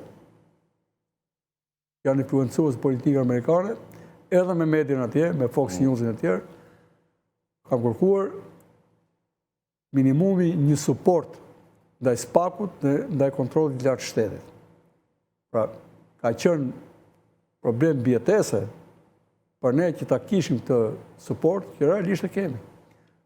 Mendoj që kam vëllon 1%, 0,01 për nuk ka rëndësi, ndihmën dhe e kam fokusuar të gjithë shqetësimin në këtë pikë. Pastaj situatën që ne nuk kemi një treg politik të lirë, pra një kod zgjedhor i cili i përgjigjet realisht kërkesave, po dhe sovranitetit real të zgjedhësve. Treg ekonomik po ashtu, se nga tregu politik varen të gjithë. Kriminaliteti e tjerë, këto kanë qenë temat bisedës, po ajo që ka qenë më konkrete, gjithmonë ka qenë. Dhe unë e kam teksuar establishmenti politik, përveç retorikës që ka kontradiktore në dugje, në shumë veprime janë bashkë, ne kemi parë tek kodit zgjedhor, tek zgjedhja e avokatit shtetit, që është turp, që këtij avokatit popullit, këtij populli ja zgjedh avokatin e tij pazari dy partive, dhe mu mendoj që mënyra e vetme që dhe politika të rregullohet është të zbatojmë ligjet. Dhe këtë punë po bën SPAK-u. Mendon se do të ketë efekte pastruese në mas, Romeo, siç ka ndodhur me shembuj adekuat në Europë? Po ti je i bindë, se kur të fola që pare që tash se deta nuk i kemi këto përcaktime. Personi shpërdoron detyrën dhe bën korrupsion, për çfarë ka bërë? Ose mashtron. Aty ke falsifikime, po. Shpërdorim detyre, po. Shkelje barazisë tendra, po. Vjedhja është kryesore. Është shmangje vjedhja. Vjedhja. Le dërdëllicit janë asgjë më tepër hajdut. Hajdut me çizme. Mos themi në fjalë tjetër. Hajdut, ordiner, hajdut. Ka shqiptarë që vërtet kanë vjedhë jashtë, dhe kur vi shofi këta, ore, që hajdut pasim i qenë, këta e në hajdut me. Hajdut. Ka marrë gjithë pasurin, për që ka marrë? Gjithë o që ka marrë, jeta jonë e gjithëve. Dhe më keqe është, na dalë në dërdëllisin të një. Dhe nuk të ndryshoj kjo situatë, ku ne të kemi kurajnë temi, ore, ja hajdut. Nuk ka rëndësi, kush është në opozit. Je hajdut. Si ka mundësi, aji që vjedh dhe ngrezërin më shumë se aji që vjedh se viktima. Pra me do që popullin në presion jemi ne, i depersonalizuar. Kemi frikë temi që na vjedhin. Pse? Se du na heqin dhe buk në gojës. Po kurë mësë na dhonqin? Përbalemi pasaj. Unë kërkoj kuraja. Kuraja, ku do ku je? Vej gishin tjetërit, kur të shkel drejten. kemi të drejtat kushtetuese, e se a themi as njerëzve. Njerëzit kanë drejta vetëm pse ekzistojnë. Janë drejtat universale, të njohura nga OKB-ja. Çdo ti të zbatosh të marrësh parasysh që unë ekzistoj, pas unë zotë di. E kanë darë tani që ne që jemi qytetarë dorës parë, kanë krijuar klasa të diskriminuara. Ata po nuk bëjnë ata të tjerët, po të gjithë nuk bëjnë. Vetëm ju jeni të drejtë na vjedhni edhe ne ekzistojmë vetëm për të vjedhur. Edhe na e shesin vjedhjen, edhe rrjepin për zgjalljen, na e shesin për bamirësi. Dhe ky popull është akoma në pikën që lyp. Ja ço bën, 2 raste kemi nga Vlora, të mrekullueshme. Një djalë i ri, i shkoi tha gjithë një mashtrues Zajdut dhe e mori detën e tij, tani qytetar Vlenjat. Çohuni më kaq e thjesht. Çohuni dhe nxjerr. Po si shkon e feston ti? Po çfarë feston ti? Po ata do të kenë turp që janë pushtetarë dhe politikanë, të gjithë bashkë. Turpë, ku kanë çuar të popull? Tani ti kanë humbur se në realitetit një pjesë unë e di, po jo ata që janë emëruar dje. Deri dje bënin opozitarin, sa shkojnë në një zyrë, e mbyllin atë kaçilin e gojës, nuk e hapin. Edhe imponojnë dhe tjerë poshtë. Flasin punonësit kur s'kan drejtuesit e tyre në përzyra. Çfarë, ku i gjen të drejta? Andaj këtu është po të bën duar në kokë. Tani më shumë e ngren zërin të huajt për ne. Na japi sinjale, ore, bëni këtë, ne hiç nuk reagojmë. Bëni këtë, nuk reagojmë. Atëherë po kujdesen jo më shumë për popullin se për këtë vend gjeografikisht, se kanë interesat e tyre. Njerëzit duhet çohen. Vetëm ky e bëjmë vetëm ne Shqipërinë, s'ka më të mirë se ne. Po pse më s'ka i duhet tjerë Shqipëria? E ta kam thënë edhe po ta them, dhe them sa herë ke mundësi të më gjen një tendër që s'kan vjedhur. Kështu që për mua kjo si kusarie do të marrë fund. Ka që nga 91 s'po pushon. Dhe shqiptarët i jetojnë shumë mirë. Po tu janë miliarda ti, Gjoj. Shpresojmë që ai zotëria ta nisi mundësish me bankërsin. E të shohim se sa burrat mirë janë të dy palët. Ti bjerë perdje hipokrizisë një herë e mirë, siç e ka rënë për një pjesë madhe të qeverisë tani. Kështu që atje e ka menduar organi i akuzës, në çdo vend të botës ka paraburgime, të shkojnë atje, të përgjigjen atje, se jo vetëm që pengojnë procesin, po dhe ikin. Si ikuaj Jarani, Agasi? Ta lëm Agasin e, që të tërsoj dhe pasurinë e tjera.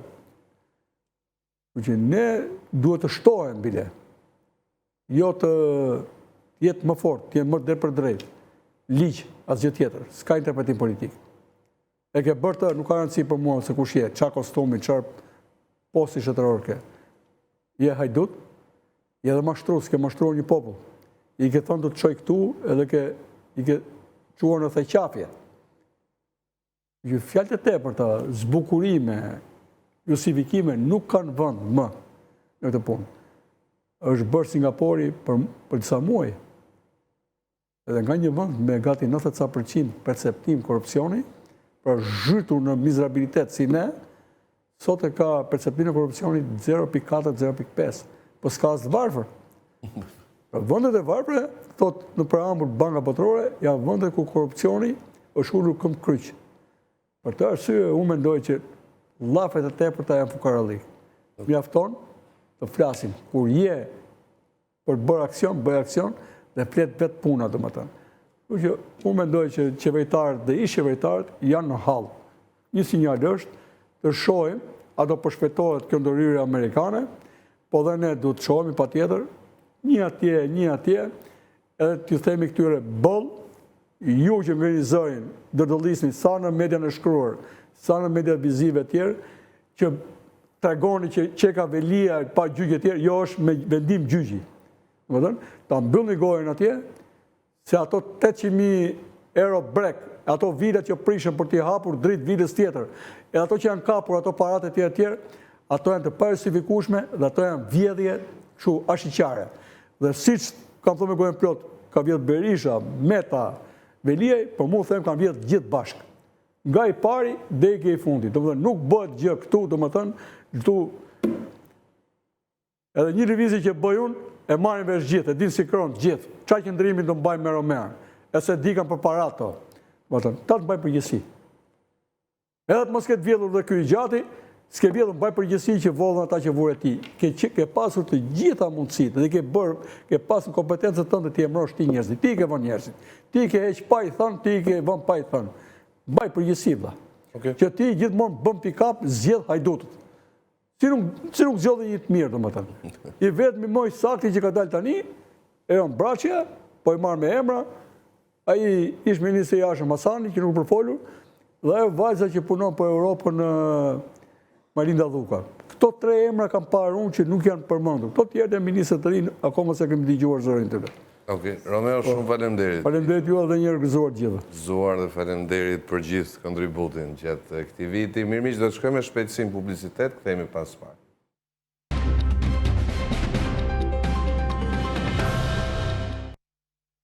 Kthehemi në studio për një bisedë të fundit për këtë vit me kolegun gazetar dhe analistin Genc Burimi. Genci, shumë falemderit që e gjete kohën. Po, përshëndes. Genc, për njës bisedën nga konferenca e kryeministrit, çfarë bëri për shtypje, patën kritika në raport me drejtësinë, për raportin e të burgosurve me të paraburgosurit, për rastin Balluku, përsëriti vazhdimisht, po themi ndërhyrjet në parimin e ndarjes pushteteve, në rastin e Veliaj, ta që nuk ishte kundër dënimit, por heqja nga detyra duhet vi vetëm pas një vendimi të formës së prerë. Si e sheh të qëndrim? Në rrëpar një më duk si me tha shme për Ballukun, pra mos fol, se do të të mbrojë deri në fund fare. Për mua kishe gjithë stencë, gjithë sa që pam, gjithë sa i komedie farsa që pam, ishte për të një Balluku, do më thonë në dirë në fund, do të mbrojë, dje edhe në shkelin me këmbë të atyre parimeve që unë dje i mbroja. Do bëjmë kisharak për ty, do bëjmë kisharak në 2 pika, po kisharak të pika ku kolegu yni, 24, si bëri pyetje për rastin e ngjashëm të Berishës, për cilën majoranca e Zotit Rama me njëherë e dha atë akordin e Kuvendit për hequr imunitetin, duke u sikuar dhe gazetari kolegu ynë e citon Radan Ballën, asaj kohe, ke majorancë, u tek Venecia, që thoshte që një kuvend në rast se kërkohet heqje imuniteti nuk duhet të shoh përmbajtjen, pas duhet të analizojë, duhet thjesht vështirja organet drejtësisë kënaqësinë për ata që kërkojnë. Dhe kur kolegu ynë ja bën këtë vërejtje, pat se si u transformua Rama. Më duk se ka filmi që topi ishte imi, penaltin e juaj vetë. Atëherë menduam ashtu, tani e mendojmë kështu. Ishte qesharak. Dhe jetë që ishte prapë për Ballukun, është Rama tani po zbulon, unë për atë që në emisionet tua, prekohesh kam 2-3 vjet që bëj shumë debate parimore me shumë njerëz që mbrojnë të majorancë, që thonë që s'mund ta futesh kështu në burg as Fredrik Perin, as Maltezin, as Berishën, a e kujtohet? Dhe nuk ndodh kjo në Perëndim. Po, në dalim nga ty, Rama u kujtohet vonë për këtë. Po i zbulon tani i virtut e kësaj dhe po të, thot, mendojnë këta gjykatës, ta prokuror që ka fëmijë, një ka familje mbrapa ata njerëz, mendojnë ky të trije për Maltezin që kishte të fëmijë. Është të mërshme. Është njëri, kjo është tipike e një diktature, se mos kujtoni se diktaturat janë si në kohën e Hitlerit apo kohën e Brogjës. Do kemi diktatura 2.0. Kjo është, më thënë, vetë jam unë. Ishte një konferencë shqipi për turpi. Okej. Genc, në kohën që mbaj konferenca, një postim që përkonte, po themi dhe konferencë rastësisht apo mesazh nuk e dim, por nga Shtetet Bashkuara diplomohet një tjetër hetues i SPAK-ut dhe BK-s pranë FBI-s amerikane, organizatë që duket se ka patur vazhdimisht asistencë dhe një rol të rritur në bashkëpunimin e ndërsjellët. Si e sheh qëndrimin amerikan dhe beson se do të vazhdojë ajo që ti ndoshta her pas here ke kritikuar, që është një lloj mbështetje dhe autorizim e ke quajtur në bisedat tona të fundit, por gjithsesi duket se pavarësisht konceptit që ti shtron me të drejtë në Shqipëri ka një lloj aprovimi të prezencës amerikane. Unë jam konsekuent, unë me gjithë epitetet që më dhënë në emisionet në televizionin shqiptare, unë jam konsekuent, unë nuk mbroj as Berisha, as Ram, unë mbroj ato parime që i qoftuan në perdim që i prej 30 vitesh. Në rregull. Nuk pyeta Rama sot është Rama sot që para burgimi është një çmenduri shqiptare. Tani u zgjua ky, tani u kujtua ky që pas në Shqipëri 4500 nga 4500 që janë në burg, vetëm 1900 janë me tani u kujtua ky. Tani u kujtua ky. Kujtua ky që nuk i bie drejtësisë në qafë, si bie drejtësisë në qafë? Po ti drejtësia sot për zonjë Balluku, si është të zbatoj një ligj që ti e ke votuar. Nenin 242 që thoshte që një drejtësi në Shqipëri ka të drejtë të fillojë nga puna një funksionar. Mirë, të keq që ky është neni jot, ligji jot. E shko këtë tani të plenumi 4 i Enver Hoxhës. S'ke turp ti Diram? Ti plenumi 4 ke legjislacion. Tani kujtohet ty ti heqësh plurin legjislacionit, tani që erdhi veza në Ksul. I gjë pak i thonë. Pra, prezumim përfaqësuesi ja thash një çmenduri nuk do të kurrë pasi shembull edhe Sarkozyn, edhe Trumpin që asnjëherë në këto dy vende madhore demokratike botërore, as Trump nuk futën në burg në korrektimit dhe as Sarkozia. Milionin, më thonin është i çmendur, është pro Berishës. Tani edhe ky, bukimi më shumë se unë pro Berish. Pikë dy që janë konsekuent. Shpun ka sot dashuri të cilë ka i gjykatë të prokurorë Shqipëri. Sigurisht që e bëj qefin Ramës më të gjë që thëmë, po jem konsekuent parimeve të drejtësisë. Një shtet i të drejtës është një shtet i të drejtës, është një shtet sovran. Po mi pra, me këtë sovranitetin tonë, ku do shkoni me drejtësinë? Ashtu të dashi, nëse kështë element për Berishën në grata, t'ja qonë të drejtësisë. Nëse dashi sot ka element, t'ja qojë drejtësisë shqiptare, dhe është ajo që e vendosë. Tani, nëse ta duon të vinë, sigurisht që edhe njëherë është në sensin Amerikës, që Amerika edhe njëherë bën presion aty kudo ku ka interes. Sot që Amerika ka interes dhe i priçon mesazhe Ramës shumë të qarta. Ne e duam Ballukun. Duhet një person të përgjigjet, ashtu si duhet të dashit sot të bëjnë shtrëmull ata që kanë manipuluar me akshin. Ky është mesazhi që po çon këtu. Se Ramës shikon ne jemi të vendosur. Dhe mos përpiq të rezistosh se mundim të ketë ty. Po edhe me këtë formë nuk jam dakord edhe një herë. Nuk jam dakord, ashtu si jam dakord për shkakun që Trumpi shkon dhe i bën presion drejtësisë izraelite apo drejtësisë braziliane. Nuk jam dakord, nuk do të kjo kenë në Evropë. Nuk ka të thonë për livet europiane. Që Rama po i zbuluka sot. Pra siç e nisi, kapitisi, beti pranoi këtë loj, beti pranoi këtë gjë, i shkoi deri në fund. Dhe të përgjigjet popull shqiptar, si ka mundësi sot që e vetë të flasin për korrupsion dhe vjedhje. Kur shkoi u bëdha atë qesharak më kujtoi Trumpin, kur Trumpi gjë që keni nxjerrë sot në Amerikë Trumpit, thonë e kishte fajin Bidenin. E pyetjet për Vlorën, fajin e avuri Berishës. Apo që të ulurisje para ekranit. E gjetëm gabimin sa. Si Trumpi me ishte tubi qeverisë kaluar. Tubi i 2010-s, jo më jo. Por s'ka qenë tubi kos zogut, me zogut, në Vlorë. Do të parë dhe ajo, se dhe të Berisha, dhe unë thasë ka të tubi kam gjetur. Qa, me këtë talën ky, me këtë talën të njerëz, me këtë talën. Plus njëri formati i konferencës, si Putini, 3-4 orë. Filloi njëherë, tash ku të shkoj ky filloi me radhë gjitha ministrit. Çka ka bërë Ministria e Bujqësisë, e Arsimit, e mbrojtjes, në ndruri dhe mbrojtje më të mirë se sa e Serbisë, apo jo? Kemi thënë motë, i kemi më të mirë se Serbia. Ushtarët më të paguar. Stabilitet sa do hapi shkolla aviacioni, por nuk e turp ti më do hapë shkolla aviacioni që s'ke një avion gjuajtës. Sot Serbia është e aftë të blej 12 avion gjuajtës francez, 3 miliard euro. Rafal, ti s'ke një avion gjuajtës? Ka, gazetarëve nuk kishin mundësi t'i bëjë pyetje se ky një pyetje bëhej ky nisesh gjysmore një orë. Fillon dhe me tenxhere, po s'ke turp me tenxhere. Po por tu ke neve dishin çuar gazetarë dishin bojkotuar konferencën e shqipit. Po si me ti, gazetar, me ti. Wow. Evropë kjo? Evropë ky vend? Evropë ky njeri? Nga përfshirja amerikane, që ti e kritikon, po si që thash, shohim që mirëpritet nga një pjesë e madhe, mos të ndërmuese nga opinioni publik shqiptar. Pret të vazhdoj kjo ecuri e SPAK-ut me cilin po tranzitojmë drejt 2026-ës, pra do të vazhdoj goditja e zyrtarëve të nivelit lartë? Dhe njërë, kjo goditje nga SPAK-u nuk priti këta Amerikanë, se Amerikanët janë dy epoka para Bidenit, pas Bidenit, para Trump, pas Trumpit. Këto në Amerika epoka ndryshojnë si pas prezidentëve. Ata kanë punë të tyre, ne kemi punë tona.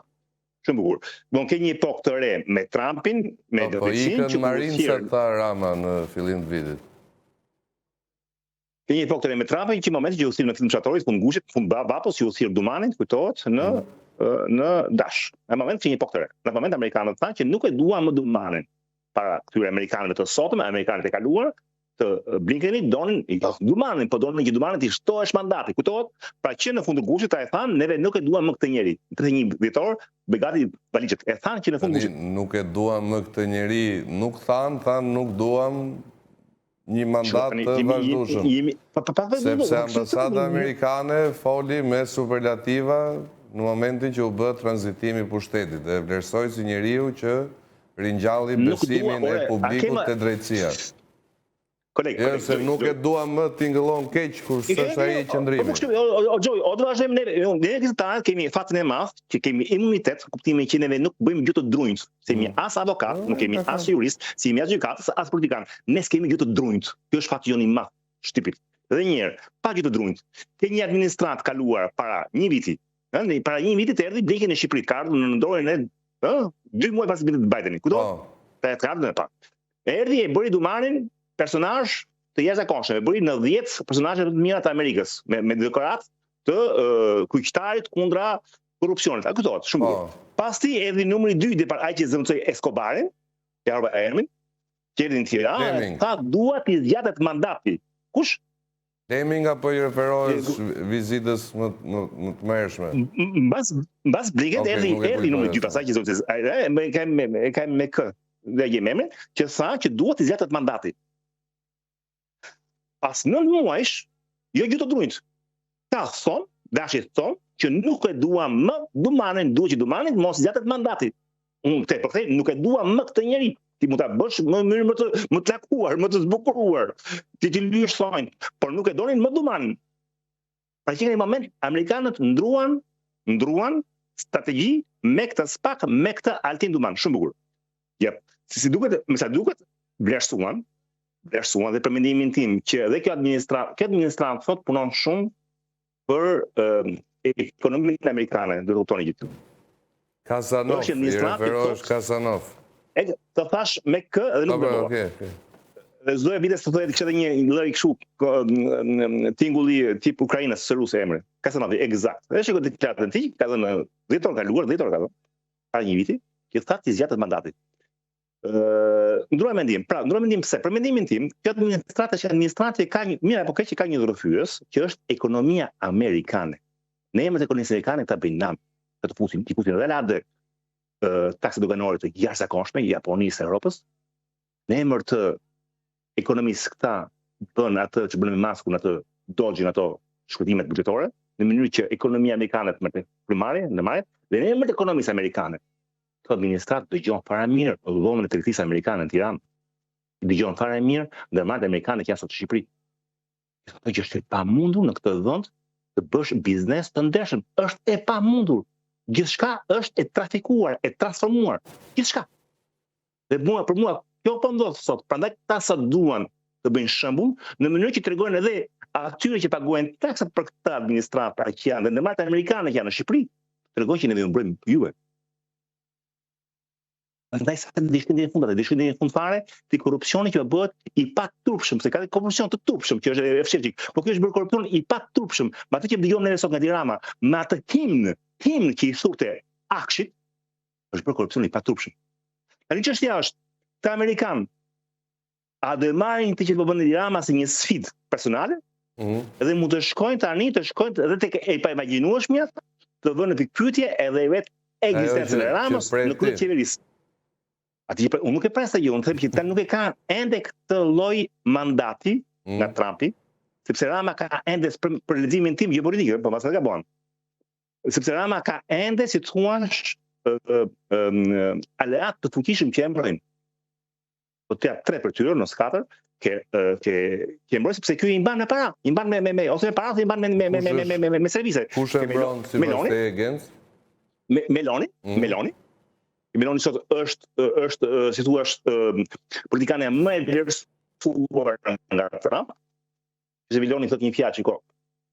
Kur bisën një vendi për 10.000 banorësh, dera më qash. Falë, se më bën dhe mondere. Meloni ka Tony Blair, e pa çfarë forca Tony Blairit sot hyve. Një majt që Trump po e bën guvernator të lindjes së mesme të Gazës. Që është mik i ngushtë edhe ujt kofit dhe keni po ashtu zotin Erdogan.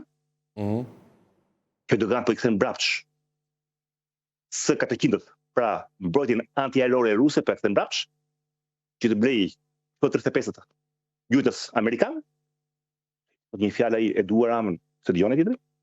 Pra, e ka këtë mbrojtje, po sot amerikanët s'po kuptojnë, shiko, ty do të mbrojmë. Po, unë tim amerikan dëgjoj sot Ramën, se e qelbe me mbrojtjen kaq të patrupshme të Ballukut.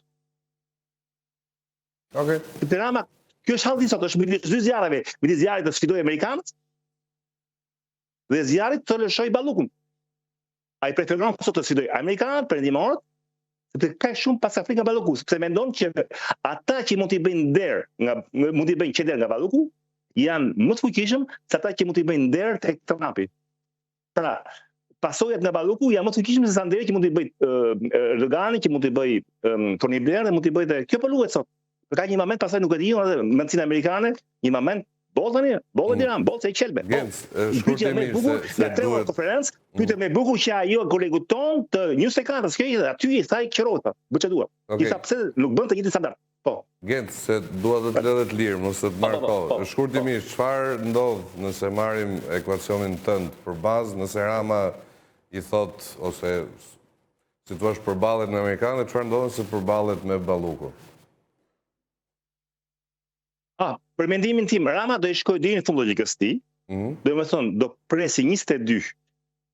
Për mua, me mendimin tim, Rama e di fare më që Ballukun nuk mund ta mbrojë kaq shumë. Është e ka ndavat humbur. Po ideja e tij është i thotë Ballukut që mos flit me motor, mos tregoj se unë bëra çfarë munda për ty. Kjo kërkon të bëj Rama. Si Rama, edhe nëse Balluku merret, dënohet dhe bëhet shembull, unë Rama nuk pyet më për një tani, nuk ka më asnjë lloj empatie për askënd. Po lele kokaine. Por Rama sot i duhet i tregoj Ballukut që shiko të mbrojta me thonjë e me çfarë mundsi deri në fund. Ashtu siç e bëri dhe me Belian, kujtohet. Me Belian kur arrestoi Belia ishte një Shkodër, sikur e mori vesh, e mori në telefon, habit. Se po bën Rama.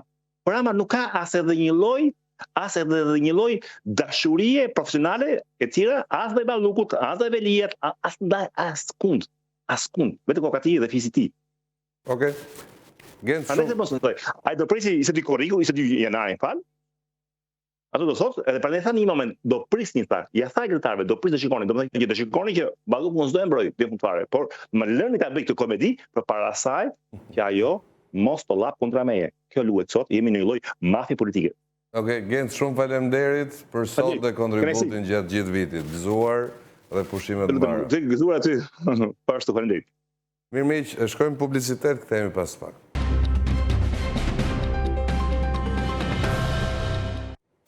Me kthehemi në studio, flasim tani për Kosovën. Unë kam në lidhje të drejt për drejt analistin Lulzim Veliu. Lulzim, përshëndetje. Faleminderit që jemi ne. Përshëndetje, faleminderit për ftesën.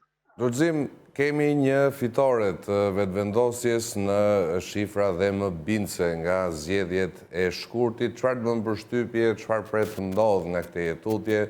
Pavarësisht fitores së qartë, Kurti ka një sfidë të bindë opozitën për të zgjedhur presidentin e ardhshëm të Kosovës. Si pret ta bëjë diçka të tillë? Po, përkundër asaj bisede që ne zhvilluam ditën e zgjedhjeve, tani më kemi një rezultat më të qartë, ku shihet e qartë se lëvizja vendosje dhe Albin Kurti kanë arritur të marrin 50%, afërsisht 50% të votat për parlamentin e Kosovës, dhe si e tillë kjo forcë ka mundësinë e krijimit të institucioneve e vetme pra pa asnjë koalicion me forcat e tjera politike. Sido që tjetë ne duhet presim deri në certifikimin e rezultatit e pastaj të shohim se cili do të jetë reagimi i kryeministrit Kurti, por edhe i eksponentëve të tjerë politik, pra duke përfshirë të gjithë opozitën, a do të jetë Kurti ai që do të hapë mundësinë e krijimit të një koalicioni, përkundër se i ka vota për të krijuar qeverin, apo do të shkojnë si në vitin 21 me krijimin e qeverisë, pra vetëm me minoritetet jo sërbe, çka e ka lehtë të mundur, dhe mendoj se në këtë mënyrë do të kemi krijim të qeverisë, por konstituim të gjitha institucioneve shumë shpejt, pra me njëherë pas certifikimit të rezultateve. Është fakt se lëvizja vetëvendosje dhe vetë kryeministri Kurti ka një sfidë me njëherë pas 2 muaj, pra në muajin mars duhet të zgjidhet presidenti apo presidentja e ardhshme e vendit, për çka unë mendoj se ky rezultat ja lehtëson zotit Kurti që të zgjedh presidentin, pra ndoshta edhe me bashkëpunim edhe me një pjesë apo me tërë opozitën, pasi që nuk e besoj se e ka luksin dhe fuqin opozita kosovare pas kësaj hudhje të pësuar të futët një gare të re pas 2 muaj prap, sepse për 2 muaj nuk mund të ndryshoj asgjë në rezultat, dhe është pa qartë se ata ishin plotësisht e paprigatitur, është pa qartë se ata për 4 vite të opozitarizmit të tyre nuk bën asgjë për të bindur të republikës se tani më janë ndarë nga e kaluara, janë ndarë nga krimi dhe korrupsioni galopant që ka qenë për 20 vite në radhë, dhe ishin prej e politikave populiste të Kurtit, pra edhe në vendimet që kohë më parë ishin marrë nga partitë opozitare gjatë udhëheqjes së qeverisë nga zoti Kurti, dolën në kundërshtim partitë opozitare, pra me ato vendime që vetë i kishin marrur. Pra kanë rrapë plotësisht prej e politika populiste, të cilat i sodhen rezultat dhe fitore bindse Kurtit me këto zgjedhje. Ndërkohë, Lulzim, lidhur me partitë e opozitës, çfarë qëndrimi beson se do të mbajnë nga këtë tutje? Po, unë mendoj se gjëja e parë që këto parti politike duhet të bëjnë është një analizë e tërësishme e asaj se çfarë ka ndodhur me këto zgjedhje.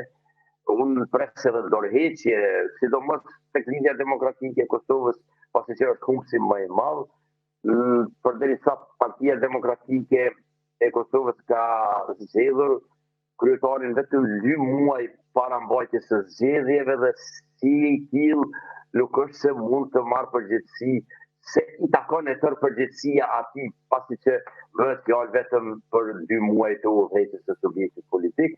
Pra, unë mendoj se do të ketë tërmet politik brenda forcave politike.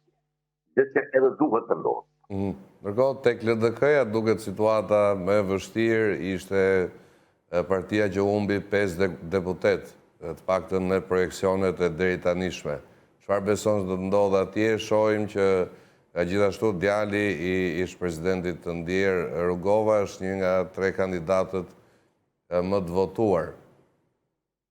Po, një gjë tillë dhe është pritur duke pasur për bazë se ata, pra ai subjekt politik jeton në frymën dhe idenë e rrugovizmit, siç e quajnë ata, dhe se është gjë shumë normale që është pritur që djali i presidentit, edhe përkundër aferave të tij të mëhershme me vizat nëpër ambasadat italiane, gjëra të tilla, është ndër më të votuarit e kësaj liste. Pra, referohesh arrestimit nga Euleksi vite më parë.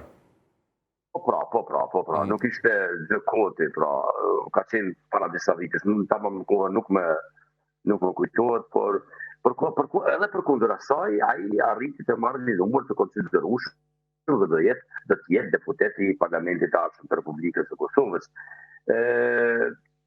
për ndryshe, lista e Lidhjes Demokratike, apo sa është parë deri më tani nga rezultatet për kandidat, nuk është se është rifreskuar me njerëz të ri. Pra, thua se e kemi të njëjtën strukturë, kemi të njëjtit njerëz që ishin në zgjedhjet e kaluara dhe sikur po përsëritet zgjedhja e kryesisë dhe njerëzve të afërt të kryetarit të partisë, që me shumë gjatë unë pres që ai do jap dorëheqje pra në takimin e parë që do bëhet me Kuvendin e Lidhjes Demokratike të Kosovës dhe të hap mundësi që në krye të Lidhjes Demokratike të vjetë dikush tjetër që do të dalë me një program të ri për të nxjerrur këtë subjekt politik nga kriza që është atanditur. Nuk duhet harrohet se ky subjekt politik para disa vitesh kishte në kohën e Rugostit pra kishte më tepër se 40%. Ndërsa tani ka rënë në 13%, diçka e pa imagjinueshme kohë më parë. Ndërsa për dallim nga subjektet tjera është pa qartë se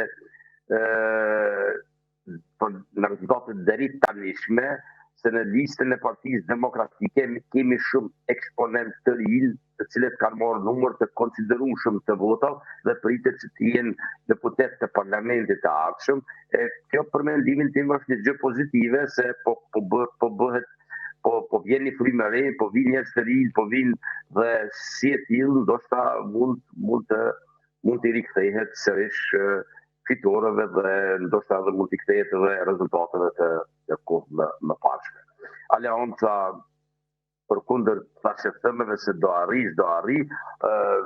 arriti pra atë fillimin e saj kryesor që të kaloj pragun dhe në mandat në ardhshëm do të ketë, sipas gjitha gjasave, do të ketë 6 deputet në Parlamentin e Kosovës, do të ketë pra një grup parlamentar.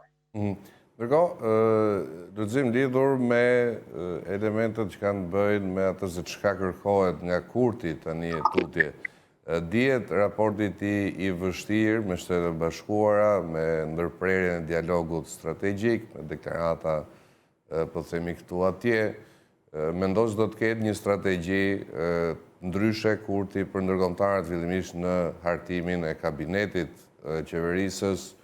Zëra Gërvalla ka qenë gjithashtu goxha e kritikuar për postimet në rrjetet sociale. Si e pret politikën e jashtme të Kosovës?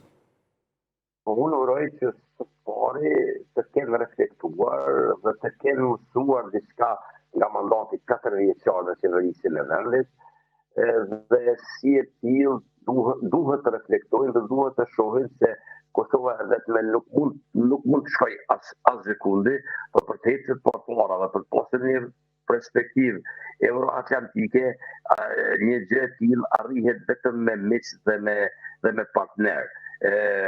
Domethënë duhet që një rishikim i gjithë asaj çfarë ka ndodhur në mënyrë që të kemi edhe përmirësim të marrëdhënieve me Shtetet e Bashkuara fillimisht, por edhe me vendet e Bashkimit Evropian, për fatin tonë të mirë një pjesë e sankcioneve tani më janë tërhequr, por uroj që ato sanksione të tërheqen në tërësi dhe në një farë mënyrë të hapet perspektiva që Kosova të marrë rrugën e saj drejt Bashkimit Evropian, ta filloj me hapjen e negociatave apo me gjithë jemi shumë larg në këtë proces, jemi vendi i fundit në Evropë, domethënë edhe vetë Moldavia ka kaluar Kosovën në proceset integruese, pra duhet bërë shumë dhe unë mendoj se në qeverinë e ardhshme ministri i Punëve të Jashtme nuk do të jetë Zonja Gërvalla, në bazë të lëvizjeve që i bëri zoti Kurti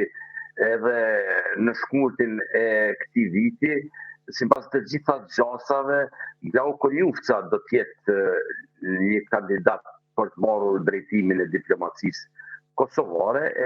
Kush do të qoftë që të vjen në atë pozicion, unë jam më së i bindur se do të jetë më mirë se ish ministri e Punëve të Jashtme, e cila rihet për skandalet të një pasnjëshme gjatë mandatit të saj 4 vjeçare. Konjulca mbetet kandidati i dytë më i votuar nga vetëvendosja, beson se do të jetë në një post të rëndësishëm? Po sipas asaj çfarë është dëgjuar deri më tani, Koljufca pritet pra që të merr Ministrinë e Punëve të Jashtme, të jetë kryediplomati i Kosovës për 4 vitet ardhshme. Sheh një dallim mes ti dhe Kurtit, paktën aq vija sa është e mundur të ketë dallime brenda një force politike? Një dallim brenda tyre është vështirë për të pa, pasi që këta janë që të dy në mesin e nismëtarëve dhe të meluzëve të lëvizjes. Zoti Koljufca është pak më moderuar Koljufca, gjithsesi. Është pjesa asaj lëvizje dhe e gjithë të arritura që i ka zoti Koljufca i ka fal lëvizjes vetëvendosje dhe fal kryeministrit Kurti, pra që i ka qëndruar pranë gjithmonë. Ka ditëve të fundit janë parë disa lëvizje që i ka bërë në disa intervista ku shpreh edhe pakënaqësinë e tij për deklaratat ndoshta edhe të Kurtit, mirë po unë të gjitha këtu i ka marrur si taktizime të bëra nga vetë eksponentët e lëvizjes për të rikthyer tek elektorati. Pra kanë qenë taktizime elektorale. Okej, Lulzim dhe i pyetjet fundit, si e pret raportin me Shqipërinë? Raportin mes Kurtit dhe Ramës? Për fatin e keq, nga njëherë egot personale, po i të i kalojnë edhe interesat e përgjithshme, interesat kombëtare. Unë mendoj se në mandatin e kaluar, qeveria Kurti dhe vetë kryeministri Kurti kanë bërë shumë gabim, se kanë pasur një mundësi shumë të mirë për të shfrytëzuar pozicionin e Shqipërisë dhe të vetë kryeministrit Edi Rama në arenën ndërkombëtare, që ka qenë dhe betet një pozicion shumë i mirë si në Shtetet e Bashkuara, po ashtu në vendet e Bashkimit Evropian. Ne në vend se shfrytëzonim pra, po flasim si Kosovë, këtë pozicion për të hequr me punët tona para, ne jemi marrur më shumë me gjëra gjyqësore që nuk çojnë para edhe janë vënë bariera në mes të tyre, në shumë raste ka munguar edhe komunikimi, përkundër asaj që zoti Kurti thotë se gjatë kësaj periudhe janë arritur 40 sa marrëveshje në mes të tyre dhe abetarja e ullisuar. Mirë po, ka pasur mundësi shumë për të shfrytëzuar pozicioni i kryeministrit shqiptar Edi Rama, gjë që nuk është bërë nga Kurti e as nga qeveria e Kosovës. Uroj që në qeverinë e ardhshme të mendohet më shumë për vendin e të lihen anaç egot e ngushta personale. Faleminderit Lulzim për bisedën, ishte kënaqësi, mirënjohje edhe për kontributin gjatë vitit, gëzuar edhe vitin e ri dhe faleminderit shumë. Faleminderit për televizionit të Top News, faleminderit të jush, shfrytëzoj rastin që të gjithë shqiptarëve t'ju uroj gëzuar vitin e ri, të jetë një vit i mbarë për shqiptarët, të jetë vit i sukseseve, të jetë vit i integrimeve dhe vitin tjetër të presim drejt Bashkimit Evropian. Faleminderit Lulzim. Mirë miq, ecim më tej, shem reklama, kthehemi vetëm pas pak në studio.